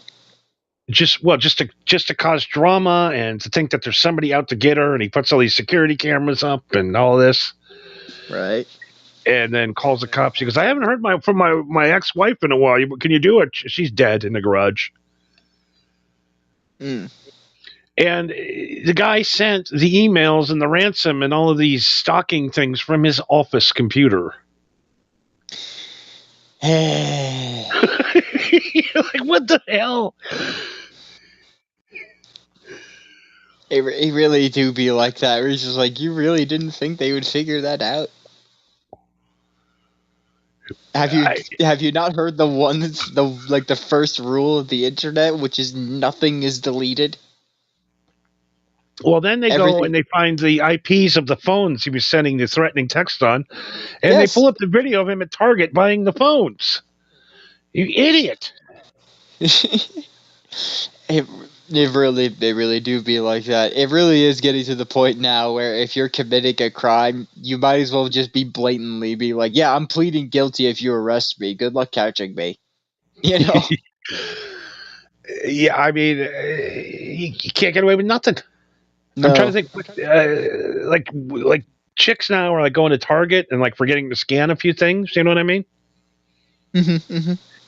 And then they let them do it for like 6 months, and then one day the lady will be at Target going to check out, and they'll arrest her from stealing all that shit.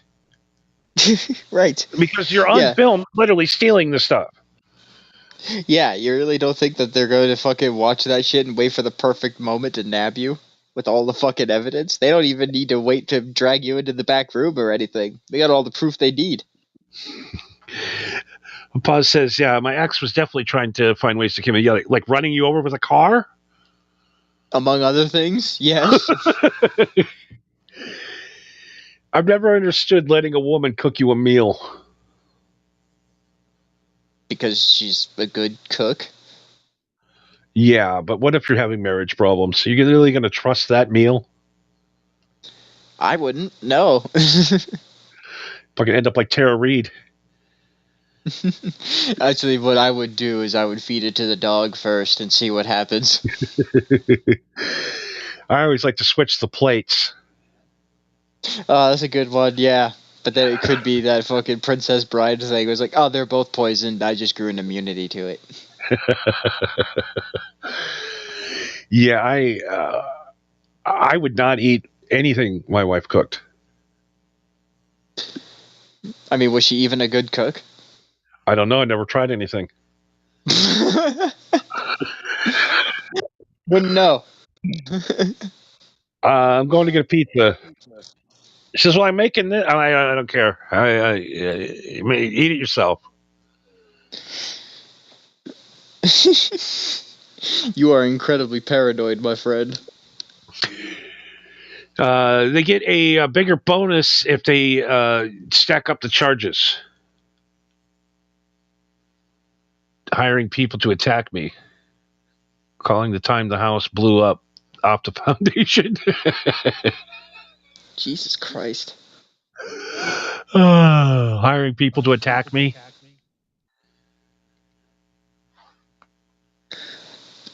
Pause. Yeah. Man. But anytime I hear Paz talk about the lore of his life, it's always just like, Jesus Christ, man. I don't know what to say half the time. I don't know how he even gets up in the morning anymore. Oh God! It's not. Love's not worth getting attacked. It's not worth being killed over. No, it really isn't. And you really don't need a woman in your life. I'm starting to realize that more and more every day. Unless you want a family and kids, then yeah, you kind of do. Yeah, even if I did have a family, I'd be the weekend dad. Yeah. You don't really strike me as a responsible father. It's more of like Ricky, I imagine, from Trailer Park Boys and his kids, where they're just like, he's like, yeah, I'm a little hungover. Yeah, I'm tired, but that's because I'm a dad and you got shit to do. You know what I mean? You can't just be drinking and smoking all the time. You got to do that after. You got shit to do, man. Yeah, I mean, if I was a parent, I would never do drugs, ever. No, that really is the kicker. Like, anytime someone has kids and they're also happen to be addicted to drugs, it always falls back on the drugs every time. If you have a child in your life, you have to fucking dedicate all of your time and energy to that kid. Because I know my wife would drink and smoke and have one of them big-eyed fish kids. The fetal alcohol syndrome. Yeah, what's that guy's name? Karmic X? You think he's a victim of fetal alcohol syndrome? Oh, definitely. Look at that guy's head. That guy's straight up retarded. He's from Minnesota too. Isn't that where your favorite football team is? Yeah, I know. That's where my grandparents live. I spent a lot of time in Minnesota. Oh, okay, so you know more than me. But yeah, most guys up there are a lot of alcoholics in Minnesota. Isn't that pretty much that entire region of North America, though? Like from the Midwest, northern Midwest, you know? Yeah, I remember my buddy from Chicago came out to L.A. and he goes, "We're gonna go out and do some drinks." And that guy is just fucking pounded like 30 drinks in a night. And I'm like, dude, you're walking normal. What's going on? It's like, we do this every day. And I'm like, well, no wonder nobody has a fucking liver in the Midwest anymore. Well, yeah, because he lives in Chicago. He might be dead when he leaves the building. Jesus Christ, the alcohol, the amount of alcohol these people drink in the Midwest. I know. It's wild. That's probably why they don't want weed legalized over there, is because what the fuck's gonna happen with all this fucking money that we've been taxing people with the fucking beer? Yeah, Minnesota is the most retarded state to buy beer in. How so? If you don't buy beer at a liquor store, it's watered down. What? Yeah, it has no alcohol. It has like 0.07% alcohol if you buy beer at a gas station or a grocery store. But if you get it at a liquor store, it's normal. Normal beer, yeah, but all liquor stores close at 8 p.m. This is in 2025. Is the watered down beer any cheaper? No, it's more expensive. because nobody buys it usually. Yeah, you're right. That is retarded. So, like, say it's Saturday night, it's 8:00, and you're out of beer. You can't drink anymore, or you get in your car and go to the bar, because that's the only place you can buy a drink from 8 to 2 in the morning is the bar. Oh God, why would you want to go do that? And wonder why, like 80% of everybody in Minnesota has a DUI. Yeah, for real. Yeah, you have to buy beer that doesn't get you nearly as drunk. That's more expensive. Or you could risk getting a DUI by going to the bar and getting drunk by drinking actual fucking alcohol. So, yeah, Minnesota, you are retarded. Yeah, more and more I think about it. Your football team's retarded this year. I'll give them that. I know you were rooting for the Vikings so fucking hard this year. I remember I went on, I think it was Saturday night, the night before the game, saying how this new quarterback was going to show everybody how great he was, and he did the worst performance in the history of the NFL. We need to test this. You may have a subliminal effect on whatever NFL report. Oh my God. That's when I decided I will never do a podcast on sports, because I was 1,000% wrong. What you need to do though is you need to continue doing a football podcast and see how many of your picks fail horribly wrong. Like if they lose, they lose, but how many of them like actually just abysmally fucking fail? You know? Yeah, it was bad. They lost 26-0. Oh, dude, they didn't even try. Didn't even score a point. Oh, I'm all excited. I'm up at 10 in the morning. It sucks being a sports fan, especially if you follow retarded Minnesota teams. Okay, well, if not the Vikings, then who else? I'd say the Raiders, but that team is one of the worst football teams in the history of football. Absolutely, yes. And the funny thing about the Raiders this week is they screwed Dave Portnoy from Barstool, the pizza guy. Right. He had a shit ton of money on the Raiders. Why? Because he's a gambling addict. Okay, but why the Raiders? Because it was an 8.5 point spread. So the team had to beat the Raiders by 9 points. Gotcha, okay. Okay, so the team is up by 10 points. There's 4 seconds left in the game, and the Raiders kick a field goal. And they miss. No, they make it. Oh, shit. And now it's a 7-point spread. Now the Raiders didn't cover the points, and now he's out of a shitload of money. And they're asking, why would you kick a goddamn field goal with 4 seconds left when there's no way you have a possibility of winning other than this thing is rigged? They called a weird penalty before it. The NFL is rigged. We know the NBA is completely rigged. If it turns out that all sports are rigged, that wouldn't surprise me in the fucking slightest. Because look at fucking boxing. That shit got corrupt so goddamn fast, you know?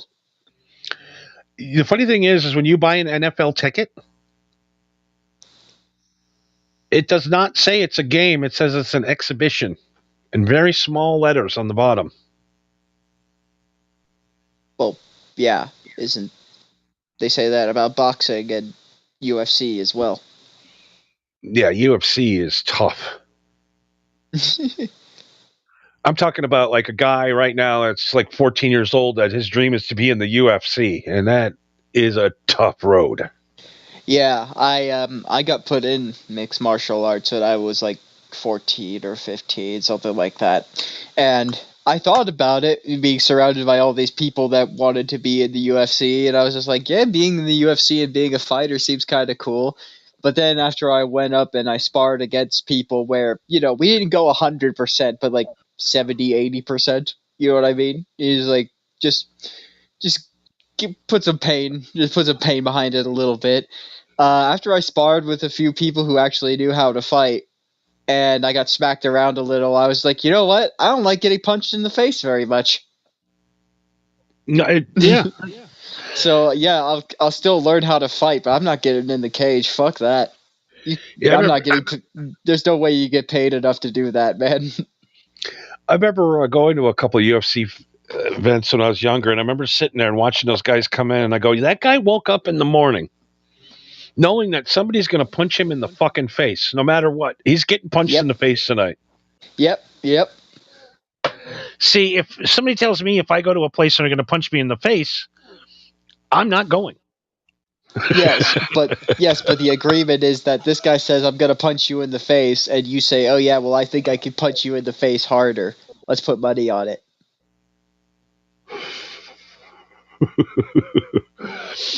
All sports are basically rigged as the WWE.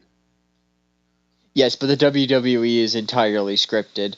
I'm sure that there's some shit that happens in sports that they couldn't predict, and they had to compensate somehow, or there's some shit that happened and they were just like, well, we just let this roll, I guess, you know?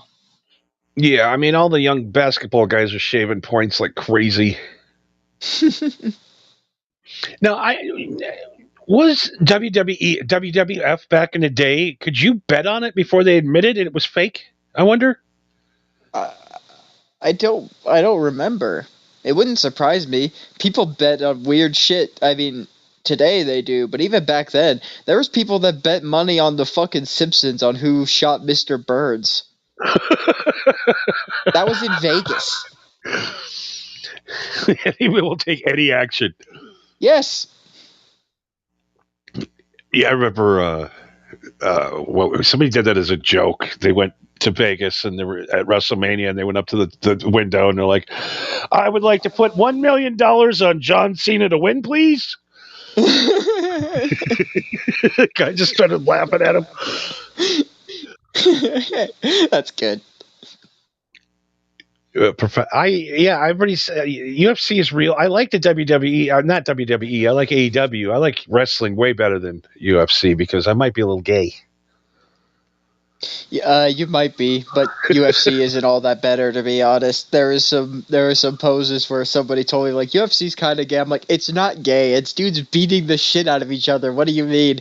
And then there are some positions and poses where I'm just like, okay, that looks okay. I get what you mean, but it's because they're trying to tangle each other up so that they can't punch you in the face. You know what I mean? Yeah, I hate that little dance thing where the guy's on his back, throwing his legs up and trying to protect himself on his back like a turtle. Yes. Those aren't my. I don't like that. They're just laying on each other, grabbing each other's nuts and stuff. So Brazilian Jiu-Jitsu and Jiu-Jitsu in general, it probably wouldn't be your thing. I remember I wrestled in 6th grade. Yeah. And why do they have the butt fuck position? I don't understand that. It's you gotta lay on all fours. Because Greco-Roman style wrestling that you did in school is Greco-Roman, as in like ancient Greece and ancient Rome. That's why. Yeah, I wrestled one match and I quit. I was in wrestling in middle school and I stuck it out, but not into high school. I stuck with music instead of sports. You see, my problem was I weighed 190 pounds. I mean, that's not bad. That's like mid-weight for middle school. That's kind of up there, actually. Yeah, I got put in the so anything over 170 pounds is heavyweight, no matter how heavy they are. Yes, you went up against some fucking meatball on leg motherfuckers. The first guy I wrestled was 300 pounds at least, and he stunk. I literally almost threw up standing 3 feet in front of him, and then he just laid on me. Yep. And I'm like, I remember looking up at my grandpa just in his look of disappointment in his face. And he's like, "Why didn't you?" I'm like, "I couldn't move." He said, "I couldn't This throw him, motherfucker, grab he's him, I almost, couldn't take him down." yeah, he's literally almost twice my weight. What did you expect me to do? Just stood there like a fucking gorilla. Oh God, he just stunk too. Just a BO, a fat guy's BO armpit in my face. I'm like, that's it. I'm done. Remember my grandpa going, quitters never. I ain't never have another fat man lay on top of me. All right. He goes, Yeah, well, fair enough. yeah, exactly. If you're calling me a quitter for having a smelly fat dude laying on top of me, then yes, I'm a quitter. Fucking sue me. I stayed after school for 6 months training for this bout. Every day, feeling like I'm the best. I thought I was really good. Just to get attacked by the blob. Yeah, just have a blob sit on you and realize that your wrestling dreams are over. I remember I wanted to be a pro wrestler once, and I went to the school. There's in Wisconsin? Minneapolis. Oh, Minneapolis. Okay. There's a Greg Gagne wrestling school. I can't imagine it's still there. No, I think that guy might be dead. The Great Gagne. Yeah, I was 18. His dad was Vern Gagne, owner of the American Wrestling Association. AWA. There's a minute of the time UFC. Oh, I've seen that. Where they fight with armor on. Yeah, I have seen that, where the dudes are wearing full sets of armor and they're beating the shit out of each other. That is so fucking stupid, but I love it. Yeah, I love the Ocho, the ESPN 8. Yeah. There's nothing better than stupid sports. I'll watch stupid sports all day. Yeah, have you seen I forget what it's officially called, but it's like mixed martial arts fighting, but in a car? No. Oh my god. Okay, so they get these people who are like aspiring mixed martial arts fighters, right? And they put them in like the front the front seat of like the driver and passenger seat of the car. I'll find clips of it and send it to you. And basically they have to seatbelt themselves into the car, and then hands forward, and then 3, 2, 1, go. And then they have to either like take off the seatbelt or whatever it is that they plan to do, and then they just beat the shit out of each other inside the car until a ref stops it or someone passes out or whatever. And there was one dude that I saw is just a fucking straight up psychopath, but to be fair, it's probably what I would have done too. And he just literally, at the word go, he just reaches over and grabs the seatbelt of the other guy and wraps it around his fucking neck. And just starts choking him. And that's how he wins every time. And I'm just like, that's genius. Yeah, it's right fucking there. Why wouldn't you use that? Like, you have to make that illegal. Medieval times UFC, car UFC. We will sit and watch anybody beat the shit out of each other. Oh yeah, absolutely. People beating the shit out of each other is always fucking great. There's another one I saw is fucking great, is professional tag, where it's basically tag on a parkour course. So it's just these dudes running like fucking mad, climbing over walls and jumping and using ropes and climbing over ladders and shit just to avoid being it. It's literally just tag, but on fucking crack. They literally had a TV show that was on for about a half a year that did that. Wipeout? No, it was called Tag. It was I think on TBS. I don't remember that. You had like crime ropes, and they had like the MLC shit, all kinds of crazy shit, and yeah, it was a game of tag. I mean, why not? At least it's interesting. Yeah, anything stunt related. Yeah, yeah. And then there's some sports that exist, like bringing up my Aussie friend again. We talk shit about each other's countries all the time, as one does. And one that he gives a shit about is baseball. He gives a shit for liking baseball and saying that baseball is stupid. I'm like, dude, you like fucking cricket. Shut up. Cricket. No, I don't care what anybody says. Cricket is fucking stupid. I wonder if Pause. I wonder if Pause has any of the what is it? Highlight courts left where he lives. That was like super big back in the day, and it's like cricket, pretty much, where you throw the ball at the stick, and you gotta sort of kind of scoop.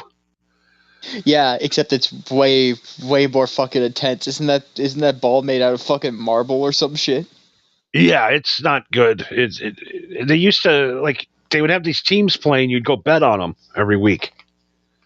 Yeah, I would bet money on who would get a fucking concussion. And the places were packed. I don't know if those things are still around or not. I went once. There was nobody there. Because nobody knows what the fuck it is. I mean, it used to be the biggest thing in Florida forever. And then people just not for me. I imagine the equipment is expensive. Yeah, you got to get a helmet. You got to get a scoop. Yeah, and like I said, that ball that they use isn't a ball. It's solid fucking marble. That shit isn't cheap. Yeah, and the Australian rules football is stupid. I don't even understand it. They just run back and forth for an hour. Yeah, that's cricket. Cricket's fucking stupid, but I will say at least Australian football is fucking wild. If you look up highlights of the Australian Football League, it's literally motherfuckers suplexing each other and shit. It's nuts. It's weird how them guys don't get hurt. They do all the time. It's not like the NFL guys with all the pads. Yeah, well, I was actually talking with him about that, is that in the AFL, they do have padding, but they don't wear helmets. And they're not nearly as to the level of padding as they have in the NFL.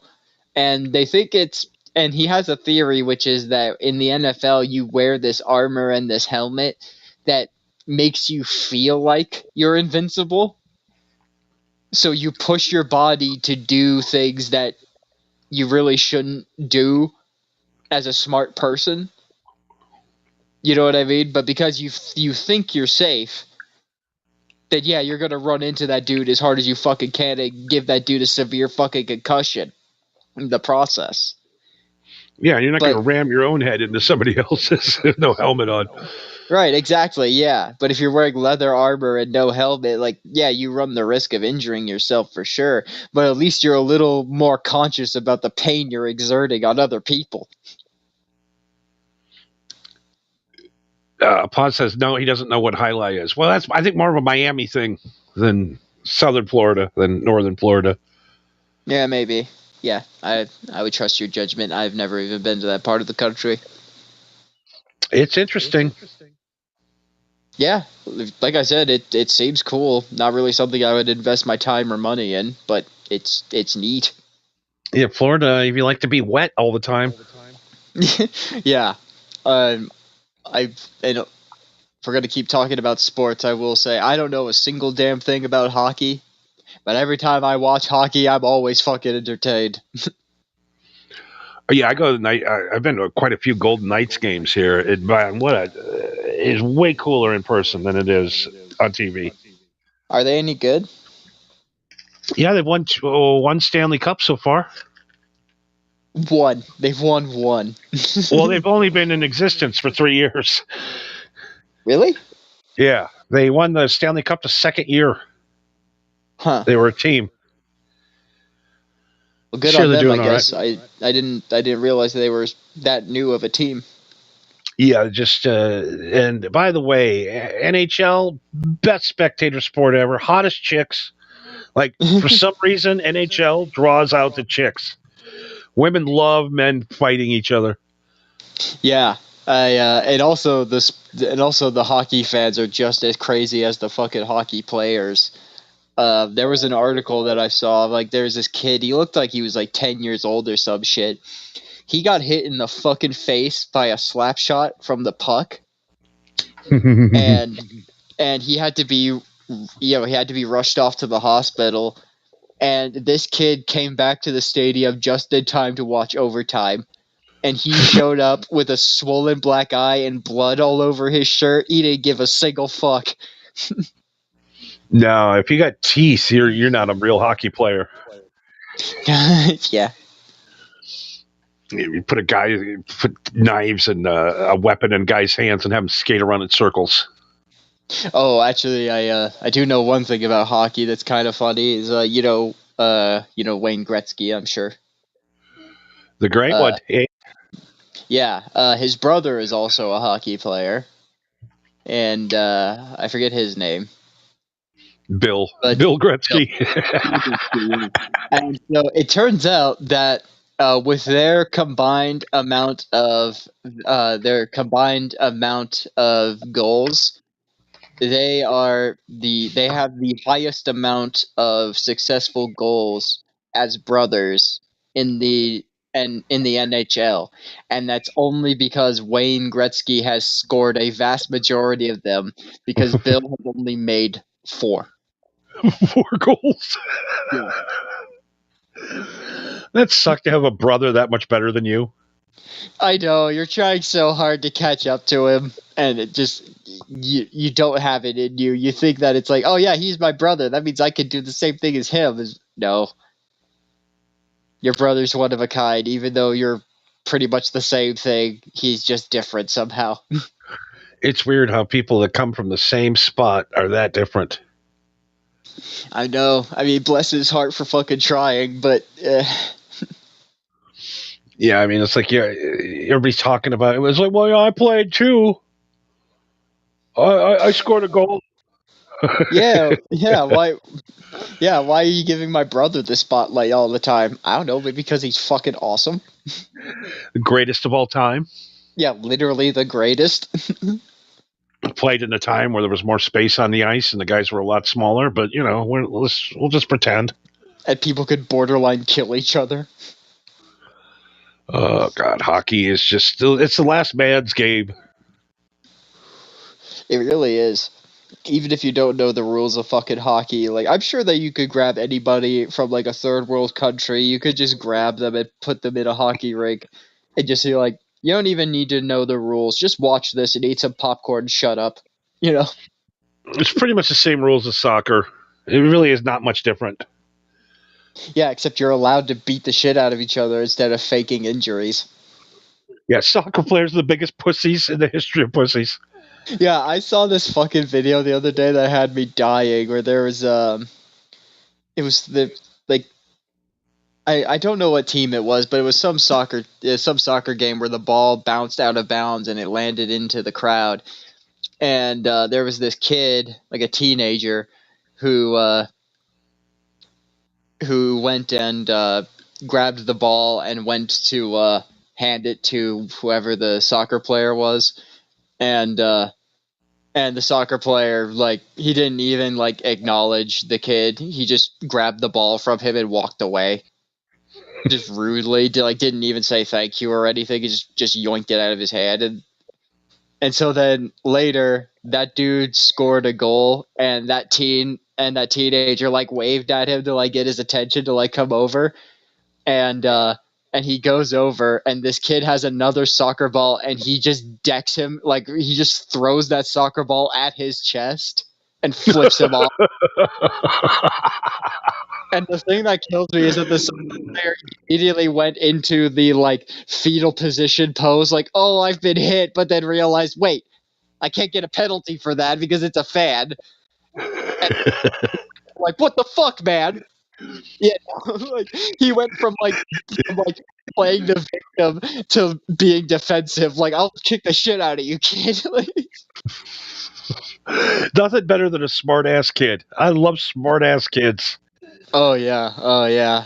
Even though some of them are way too smart ass for their liking, but yeah, kids with the. I have seen some videos that have been posted throughout the internet that do make me think, you know what? Maybe the kids will be all right. Some of them actually do have a pretty good sense of humor. I think they'll be all right. Yeah, I don't. In real life, I've never run into a woke person. That's because you don't really. Well, I think it might be just because being woke is not exactly in fashion. Let's just say. No, I mean, even when it wasn't super fashion, I didn't. Things that were important to supposedly important were important to people at the bar, weren't important to people, out at night. Nobody cared Yeah. who was a Democrat or Republican watching a goddamn movie together. You know what I mean? It's like I don't get it. I don't know, but I think it's also just because you don't go digging into people's business and asking them for their opinions on things because you literally don't care. Yeah, I really don't, and they shouldn't care what I have to say either. Exactly. Just a good, just a what do you call it? Drop in the ocean. There's Yes. Yeah, a drop in the well, in the pond, in the ocean. Yeah, we're nothing. That's why I did the other night on my show. All these like piece of shit looking guys that get or girls that just look terrible. And they go and they're like, you got to get up and grab life by the horns in the morning. I'm like, why am I taking it? You look like a piece of shit. Why am I taking advice from you? The muscle guy that's got to give you deep thoughts every morning. Mm-hmm. You got to set your goals. And PC principle. PC principle, yeah. Yeah, that's the dude who's gonna help you with your life. Oh, he's coming back, baby. Now he's Christian principle. Is he? Yeah, he's twisted Christian now. Twisted Christian. Yeah, this year, PC principal now's got a big-titted blonde wife. Oh, and he converted to Christianity? Yeah, like all the Christians, like Charlie Kirk. Oh, I gotcha. Okay. You got to have yourself a fake-faced, big-titted blonde wife now if you're a Christian. Yeah, that does seem to be the fashion for some reason. And I'm really upset that they're going to be closing down some Catholic churches and liquidating some things because they got to pay $30 billion. And you're sad about that? No, I'm not sad about it. Why are they? Let's get rid of them completely. That's where the devil lives. Is in the Catholic Church. What? You're telling me that there's a? It's not like there's a literally over 100 years of recorded history of the Vatican and the Catholic Church being up to some shenanigans. That is happened. Yeah, all that love and money they've spread all over the world. Yeah, to enlighten and enrich humanity. All the heads they chopped off. Yeah, and all those ancient civilizations that they destroyed and burned to the ground that we don't know of anymore. Yeah. I ask all my people that go to church every day, I go, do you really need to go and have a guy give you a book report every week? Can you read the book yourself? Well, the point of it is so that if you're confused and you don't know how to interpret it, that's the person you go to. And the point of going to church on Sundays is because Sunday is God's day of rest when he created the universe. So it is up to us mortals to make Sunday holy. So why are we sending him the most prayers on his day off? You're not the first person that has made that fucking observation. Like, wouldn't you be pissed off if it was your day of rest and that was when everybody decided to pray to you? It's like when I used to work and I'd have Sundays off and I go, nobody call me before 3 p.m. Yep. Every fucking week, 8 in the morning. Hey, you want to go play golf? You want to fucking die? Would you like to die at hole 3? God damn. Fucking God. I know he's up to. Jeez, again? Really? With that, that's not even a problem. Yeah, let me fix your furnace. Pay your bill, idiot. Is he just up there screaming at, if you just pay your goddamn electric bill like everybody else, you wouldn't have these goddamn problems. Asking me for your help constantly. These are problems you can fix your goddamn self. Leave me out of it. Yeah, you expect me to know some fucking wizard shit where I could just make your furnace work out of sheer will? No, we're just gonna drop you off a bag of cash in front of your door. There are some people that are like that, man. Oh, I know. They think the more money you give, you're gonna get 10 times back. That's the hustle. Yep, exactly. Taking advantage of people's generosity. And to be fair, anytime somebody comes up to me and they ask me for a bunch of money like that, the only thing I could tell them is like, I've had a relative come up to me and say like, "Hey man, I need a few $100," and I'm just like, I can't just give you that for free. You know what I mean? Like, I can't just give you $400 unless you plan on paying me back, which it doesn't seem like you will anytime soon. So what do you have that is worth $400? You know? I mean, like the Vatican's worth $500 billion. Yeah, the Pope sits on a fucking golden throne. They sell a product that's in your imagination. They sell an imaginary product and have made $500 billion. No product. Imaginary. Things in the sky. What do you mean? The product is the Bible. That's the product. The greatest grift in the history of grift. And I still don't understand why people go every week, cut these places checks. Because you need to help spread the word of the Lord, obviously. And they can't do it for free. Now, there's good churches out there. Sure. That literally take money in and put it all back out into the community. Yeah. And there's people that send their people on missionary missions where they go out and they help people in need in other starving countries. You know what I mean? Like, actually risking their lives to help people. But sure. Now, I understand going as a force, a community force in a room and praying and putting energy to make the community better and to reinvest in the community. I that's what church is, right? Sure, yeah. Church isn't a goddamn priest driving a Mercedes or a Rolls Royce with watches, over $100,000 watches and private planes and all this shit.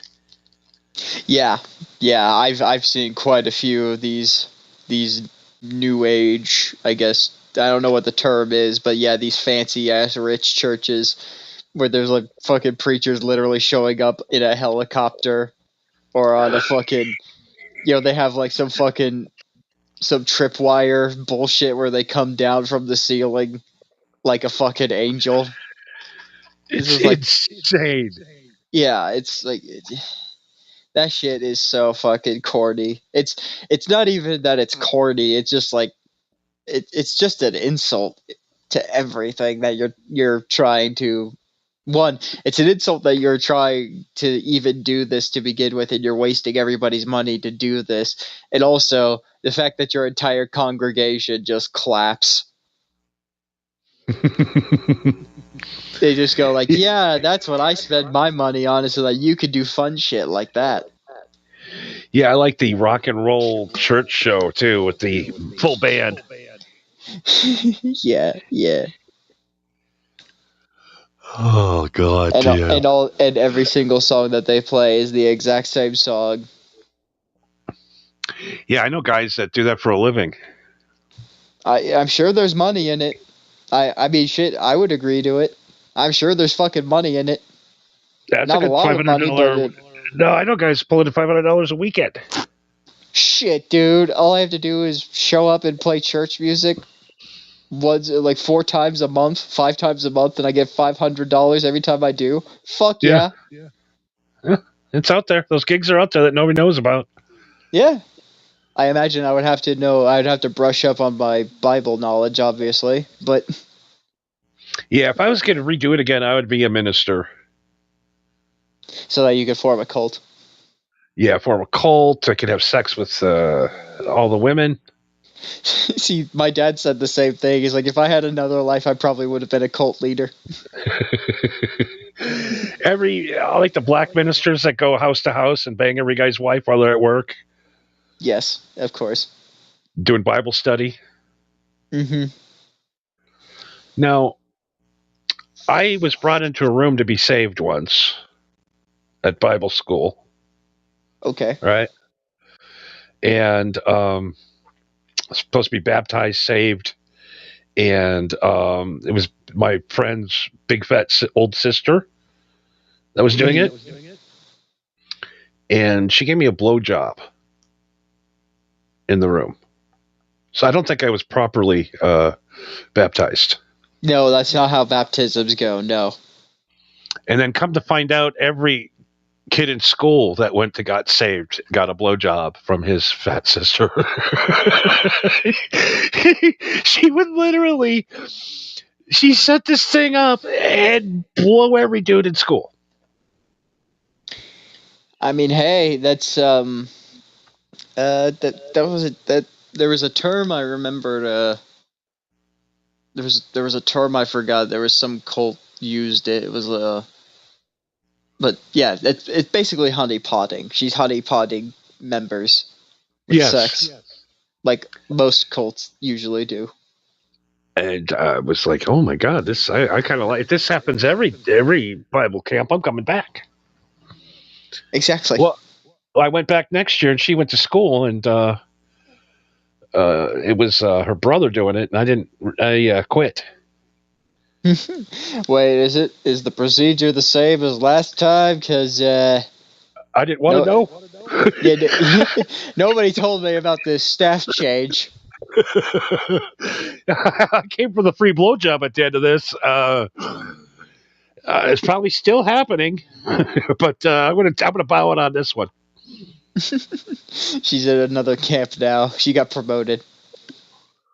Oh god, that was so weird. So her parents the whole time thinks that they're back there saving all the boys, and baptizing them, and us giving our life to Christ in that room. Little did they know, we didn't give our life to Christ. We sure gave a few loads. It sounds like the opening to a fucking Friday the 13th movie. It really did. It was odd. It was odd. But the first person I don't think I've ever told anybody that.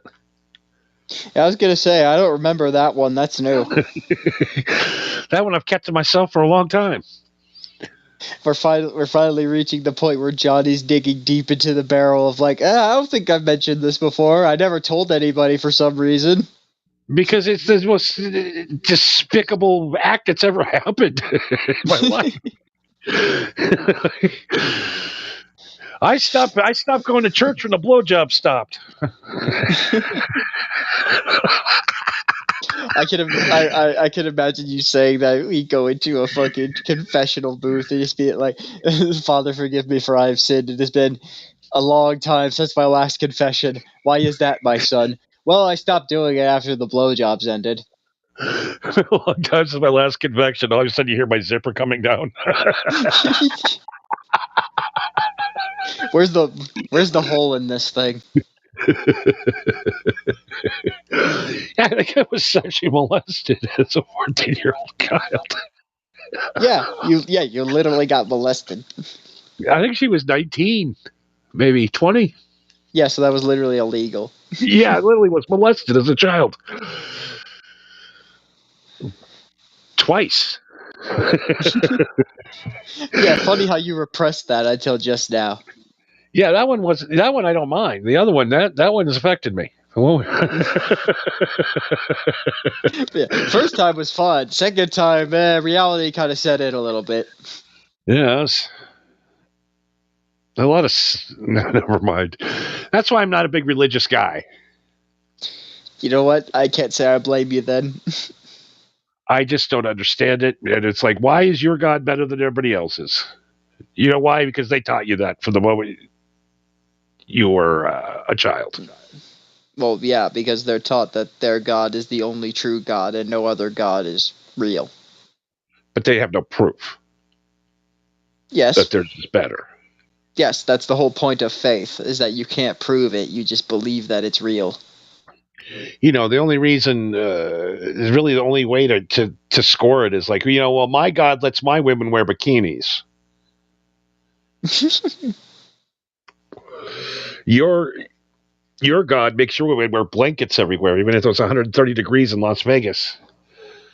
You're wearing a black burqa. Yeah, I'm sure that's real fun. And before we ended up tonight, I know we started on racism and anti-immigrants and everything. Here's what I have to say about immigrants. Now, before you do that, anyone who's listening on YouTube, the only reason why we're doing this is because we're appeasing the Rumble audience right now. Go on. If you want to come to America, be an American. That's all we ask. Yeah, right. And if you, Don't bring your shitty culture of cutting clitorises off in Michigan. Still, we stop it with the stupid religions you have from all over the world. If you're so into that, go live there. Stay there. You come here, you eat goddamn hot dogs, you watch baseball, you watch wrestling, and you have unprotected sex with a lot of people. Be an American. You know?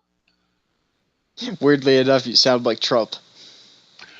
You know, I'm not going to move to Mexico and walk around blaring Hulk Hogan, I'm a real American, on my shoulder every day going, I'm an American. No, I'm going to blend into the Mexican society culture. You know what I say? Yeah, I'm going to learn their language. Yeah, you learn their language. You're gonna memorize the map of the area. You gotta figure out where all the food and all the good shit is. You gotta learn where you're not gonna get stabbed or shot. Exactly. Assimilate. Quit bringing your crap here. I don't want an open wet market in a shopping mall. Minneapolis. Gross. I don't want people wearing hijabs or hijabs when it's 100 degrees out. Can you at least get them some mesh? Something that breathes. Something that breathes a little bit. Those poor women. You know what? Let me take that back. They have to dress those women up like that. You know why? Because they're so fucking hot, dude. You gotta grab them. They're so hot. No, I'm kidding. That's literally the reason why they say in the fucking Quran. Yes? Yeah, it's because they say that women are so beautiful that men can't control themselves, and it's the women's fault. It's always the women's fault. Right, it's always the women's fault. And unfortunately, women have caught on to that. And I'm disgusted by it. I'm disgusted. And I feel sorry for the new Gen Zers out there. What is with women wearing fucking sweatpants? Every chick under the age of 25 walks around with baggy gray sweatpants on now. And Uggs. You can't see no ass. You can't see no legs. I'm going limp out here. Yeah, that might be literally why. No, I understand why they're doing it. It's a TikTok trend to dress down now, so guys won't leer at you. But I like leering. Yeah, that's why they're doing it. Sometimes I like to just sit. I like to grab a drink and just sit on the patio and watch girls walk by that are scantily dressed. And now it's all sweatpants. I'm getting mad. Oh Have no! you- If only there was a magical box in your pocket that has access to every single porn to ever exist. It's just not the same. I mean, we have a shortage of hot chicks in America. Yeah, because we have everybody's fat and lazy now.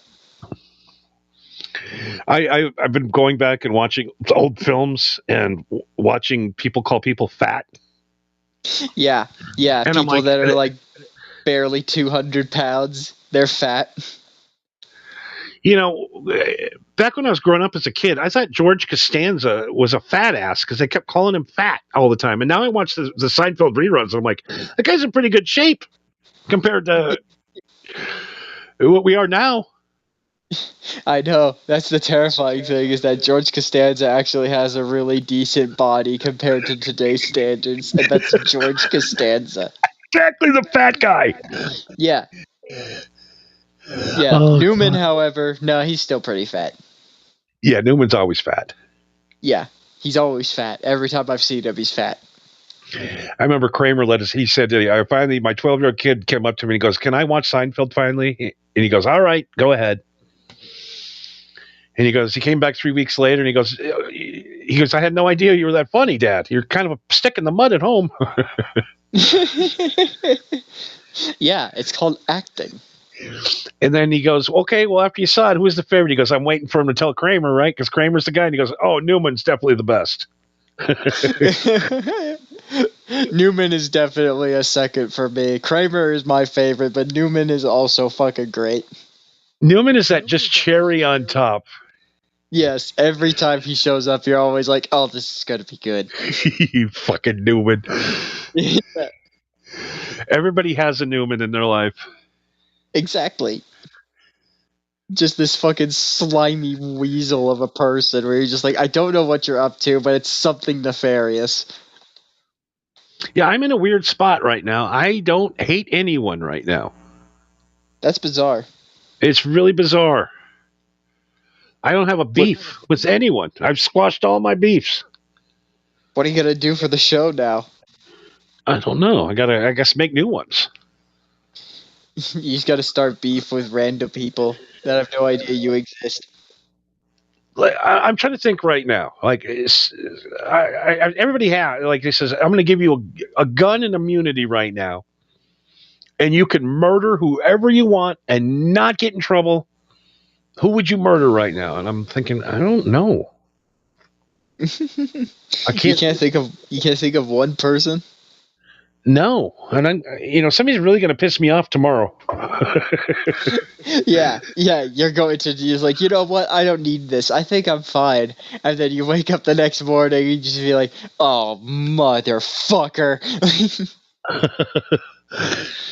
I don't have an arch enemy currently, but I will have one soon. I know, but currently, Yeah. I think everything's been squashed. Yeah, like you said, you exist purely out of spite at this point. You need to have something to be spiteful towards. Yeah, maybe get in a fight with another. I haven't fought with any podcast hosts in a while. That's the other thing. Well, yeah, because I've been keeping you busy. You really have. All right. Well, I think. Holy shit! Okay. All right. Oh yeah, we we're almost made at 2.5 hours. God damn. All right, so we get to wind it down finally. I didn't know. Tonight's been weird, man. It has been. The intro was weird. The glitchiness of the intro itself was new, very bizarre. Yeah, something. It happens. It's been quite the night. We've covered so much shit. I can't remember what we talked about. Well, actually, do you mind if I birch you just for 1 second? Just one last tangent. Hell yeah. So, recent news, shocking development. So, I'm sure you know of Warner Brothers. Yes, Warner Brothers Discovery.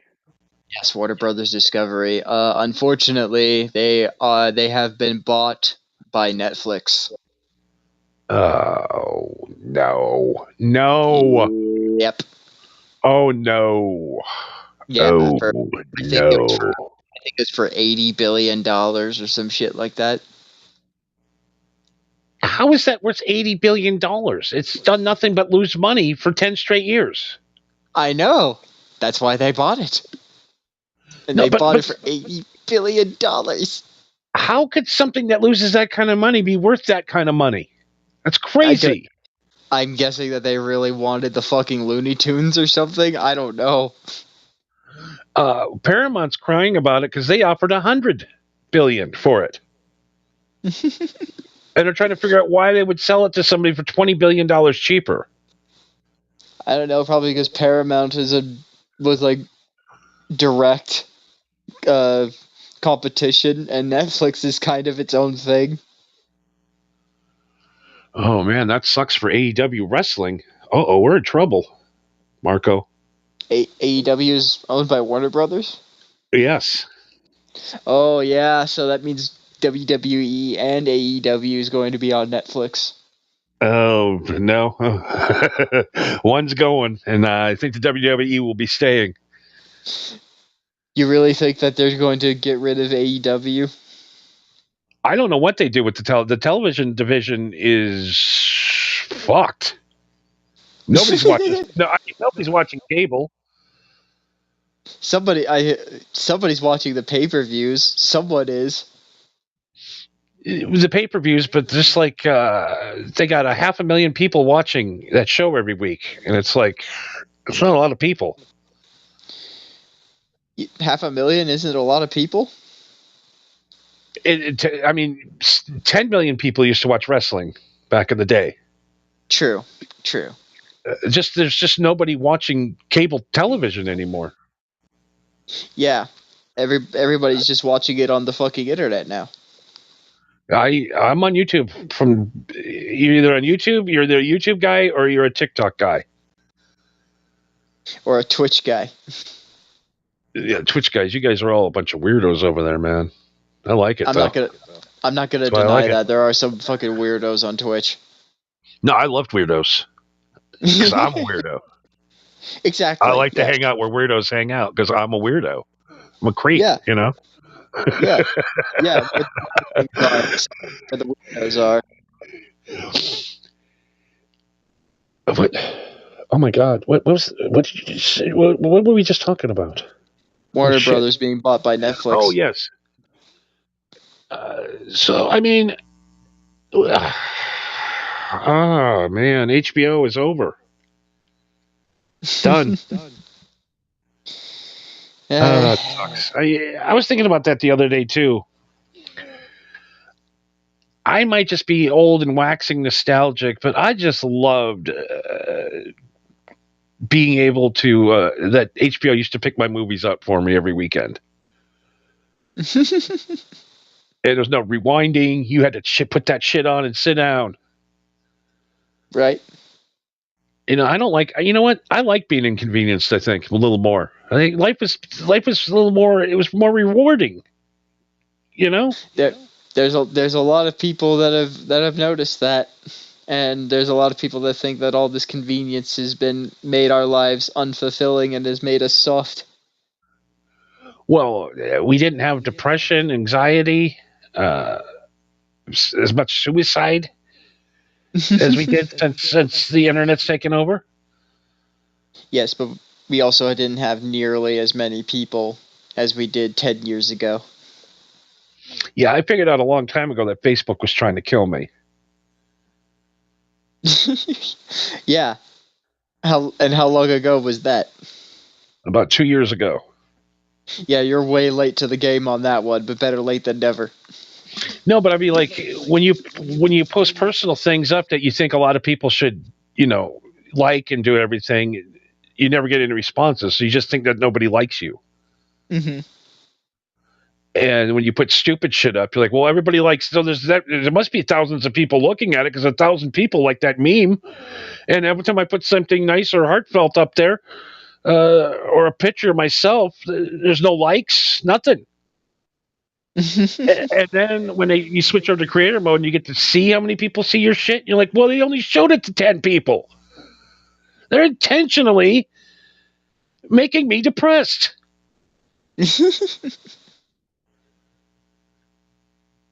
Yeah, and then they sell me products on there because I'm depressed. Now I need Lipitor. Hey, we noticed that you looked at your stats and you might be depressed. Do you want to spend your money on superfluous shit? Hey, you want to have fun one day? Accidentally Google a gay porn. Right? It couldn't And then, possibly be from our website advertisements. And then the next day you'll get about 16,000 ads for PrEP or AIDS. Yep. Facebook are gay. Every day I get a new illness on my Facebook page. I'm like, well, I must have it. You know, the algorithms thinks that I got weird skin, so I must have cirrhotic. Alopecia. Oh no. Be scrotum. I have alopecia of the scrotum. All right. Well, I think I'm too stoned. I think so too. I am also getting there. If not, I've been there. I mean, I can't tell anymore, which means I'm probably there. Yeah, I got stoned a little too late in the game tonight, I think. That's fine. No worries, man. You know, I usually start where I'm at right now. Like, I'm ready to go now, you know? Yeah, I feel you. But at least we actually got through the prepared show material at a decently scheduled time. I think the show overall, when we listen back, is going to be good. Mm-hmm. It's just that we just hit a lot of really bad subjects tonight that weren't good. What do you mean? We have an AI video of Trump calling Tim Walz a retard. That's the greatest thing ever. I mean, I think we used the cunt word tonight at least 27 times. I think we used retard 100 times. I think we're not advertiser friendly, but we know our audience. So yeah, we did a show about racism. We did a show about on episode 420, we nuke the podcast by reading off every slur ever conceived. It's like we took every subject that no one will ever talk about online, and we're trying to talk about it and not get in trouble. What a goof! Yeah, I'll be curious to see if we actually get flagged for it. But overall, no, it's been a fun night once again here. You know, next Monday, if you don't want to miss out on this, come on, Rumble Board. Just be my friend for 1 minute. All right, let's get back. Fucking bright focus, bro. Yes, Gabe gets a bit wackier from here.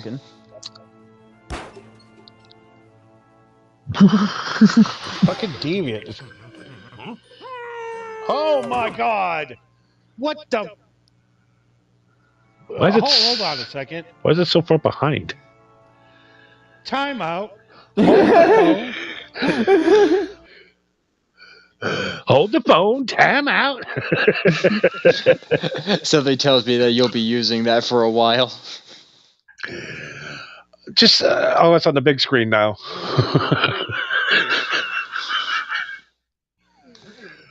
All right. So next Monday I'll be on Twitch with Marco.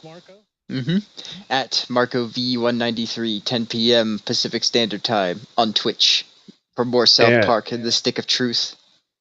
And a lot of positive email from Friday's show with the King of Idaho. I think we're going to be known as Ricky Bobby now. Yeah, that seems easier to remember. That crazy son of a bitch fucking sucking down a marb, fucking hitting black ice at 70 miles an hour like a man. Fucking A. Yeah, if I'm gonna die, finish this cigarette. Friday night show literally raised my testosterone level about 100 points. You can't see how I God, it's been a long time since I've talked to a man. You know what I mean? Like a man, like a real man. No, I don't know what you mean because that was my father. Oh my God. Most of my ads are ginger racist skincare ads from the sun and depression meds. Pause reality. Do we? We've noticed that you're quite depressed and quite ginger, which is why you might be depressed. Yeah, I think. And then the rest of the day, I'm like, am I gonna die?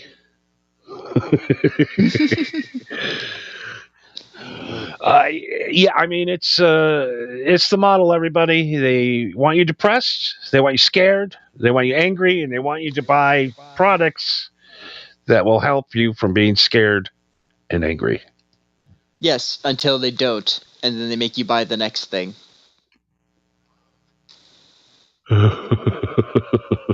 All right, that's all we got time for tonight. Of course, go check out Johnny's Picks, MHH Johnny's Picks on YouTube and Spotify, and check out Friday night's episode with Ricky Bobby. It's doing really well. A lot of positive feedback from everybody. Check it out Friday night, and tomorrow night back with the Marijuana Happy Hour, and Marco will be streaming on his channel, Marco V193. He cheats on me with other people when I'm not around. Oh, well, maybe if you would show up for more than once a week, I could show you even more cool games. But no. No, I want drugs. You can only get 3 hours out of me once a week. That's all you get. You're my best employer. Yes, I am your employer. I need you. You're my reaction monkey. You're my old racist geek. Yes. The guy who played video games on AOL. Oh no, I didn't play video games on AOL. That's maybe my dad did. You might have to ask him next time you have him on. See, your friends all play video games and are cool. My friends build deadly Tesla coils in suitcases. So, Yeah, that is objectively cooler, I will say. I think that threw the show off. Yeah, even though it was a recording on a TV show, that's probably what fucked with our equilibrium, was that you had that on the fucking list. It was weird, man. I can't get that off my mind. Why am I so obsessed over this Tesla coil? Because it's cool. I like cool stuff. I want a pyramid at my house.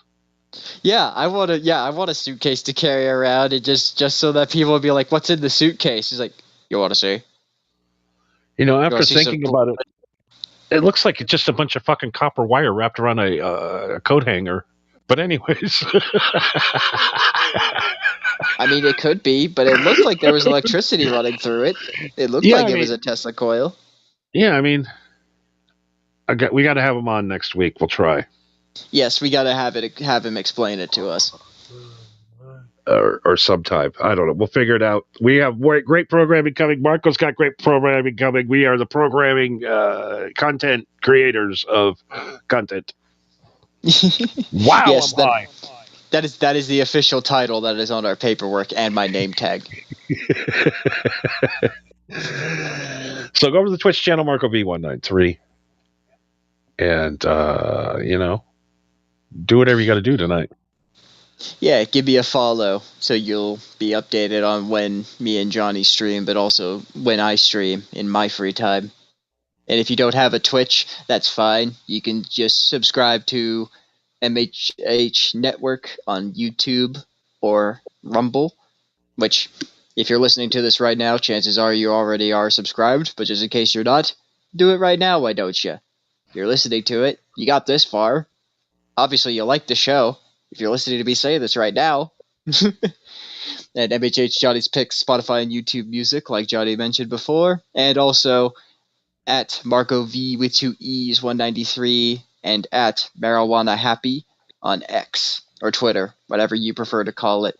Shoot us a message. Tell us what you think of the show, if you want to be a guest on the show, what you'd like us to talk about, what you'd like us to work on. And yes, we know our equipment sucks. We are well aware. We're doing this for free. I don't know what you expect out of us. Is there anything else? No, I want to thank Paz for hanging out with us tonight. Our official third mic, the greatest guy in the world. Yes, thank you to Paz, and we got a bunch of people that popped in. Steelcat, Dickington Post, Casey Blackheart, King of Idaho, like we mentioned before, he popped in. Yeah, we had a few people that popped in to say, hey, honestly, we love that there's even anybody at all that is listening to us. And even though some of you only blipped in for a moment, that's still really cool. Yeah, you threw us off tonight. We're like, oh shit, there's people watching us. Fuck. Yeah, oh god, we actually have a show to do? Oh fuck, we're used to people listening to us after the fact. Oh boy. Where's the schedule?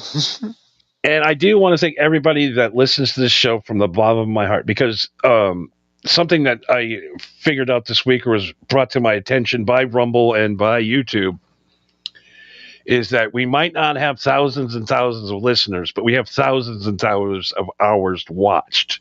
So that means everybody that hangs out with us watches the whole goddamn show, and that is very rare, and I really appreciate it. I mean, I would rather have 50 people listen to the show from start to beginning than 1,000 people listen to 2 minutes of it.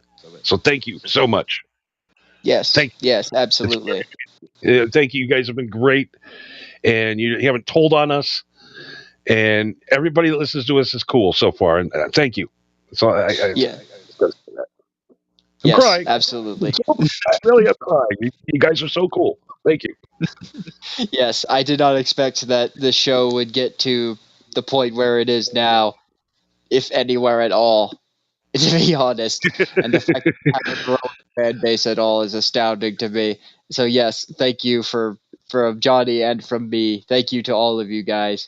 Hope you guys have a safe and wonderful holiday, Christmas, Hanukkah, whatever it is that you celebrate. Festivus. We celebrate Festivus on this podcast. Yeah, what's the date today? The 10th. So we got a 17th and then a 24th. We are Christmas Eve? Oh, boy. We'll see. I mean, I might be able to do Christmas Eve. I don't think I'm doing anything Christmas Eve. At least not that late on Christmas Eve. Christmas Eve, that puts a show on New Year's Eve too, maybe. Oh boy, we got holiday. We got holidays in the future. Yeah, goddamn, we actually got a plan. Yeah, I don't feel Christmas Eve yet, so I don't know. Well, I've got a playlist for you, just in case you ever want to get in the mood. Yep, I was Mistress for Christmas, baby. Perfect. I love that song. All right. Well, big shout out to our friend Nas. And now that we're both high as shit, we are going to trip on a little Temple of Pan. Absolutely. Hit me with it. And not the flute.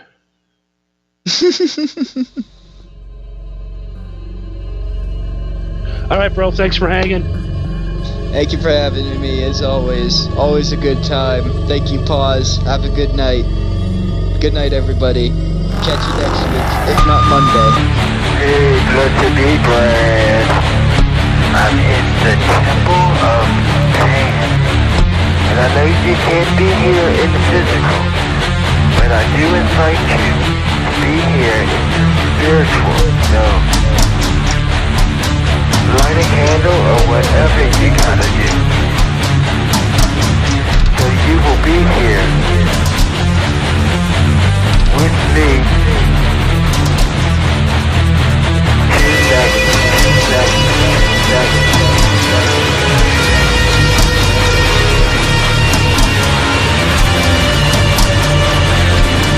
I need to have a very good connection to you.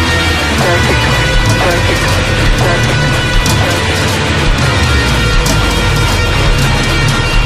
Blessed be.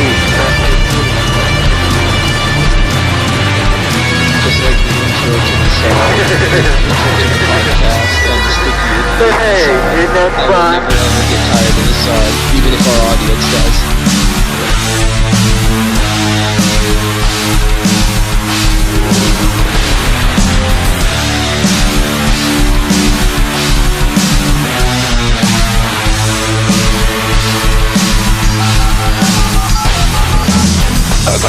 one pan pizza, please. What size?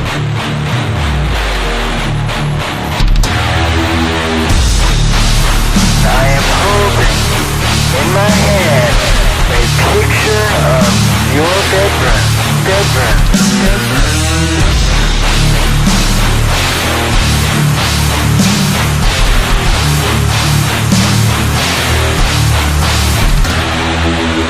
A diagram of your room substate. Be connected with you.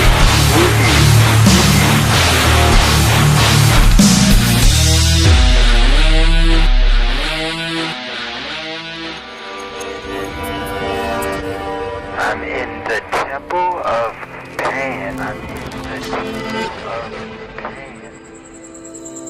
Light a candle or whatever you gotta do. I will say nothing will ever be funnier than when we asked Nas himself, what is the Temple of Pan? And he pretty much just shrugged and went, I don't know. Tonight. It's a spiritual journey. It's whatever you want it to be.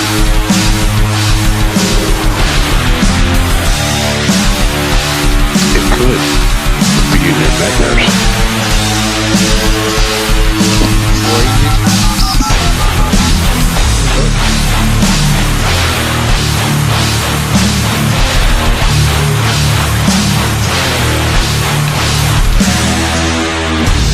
I need to have a very good connection with you. Psychically.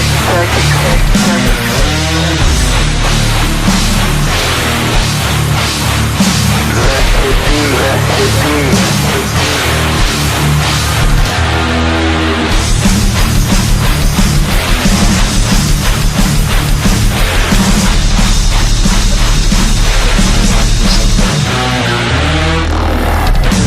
Believe me, I do know what I'm talking about. And I am crazy too. Alright. Talk to you later, Johnny. Peace out, y'all. Yeah, I do know I'm crazy. All right, later, bro. Peace.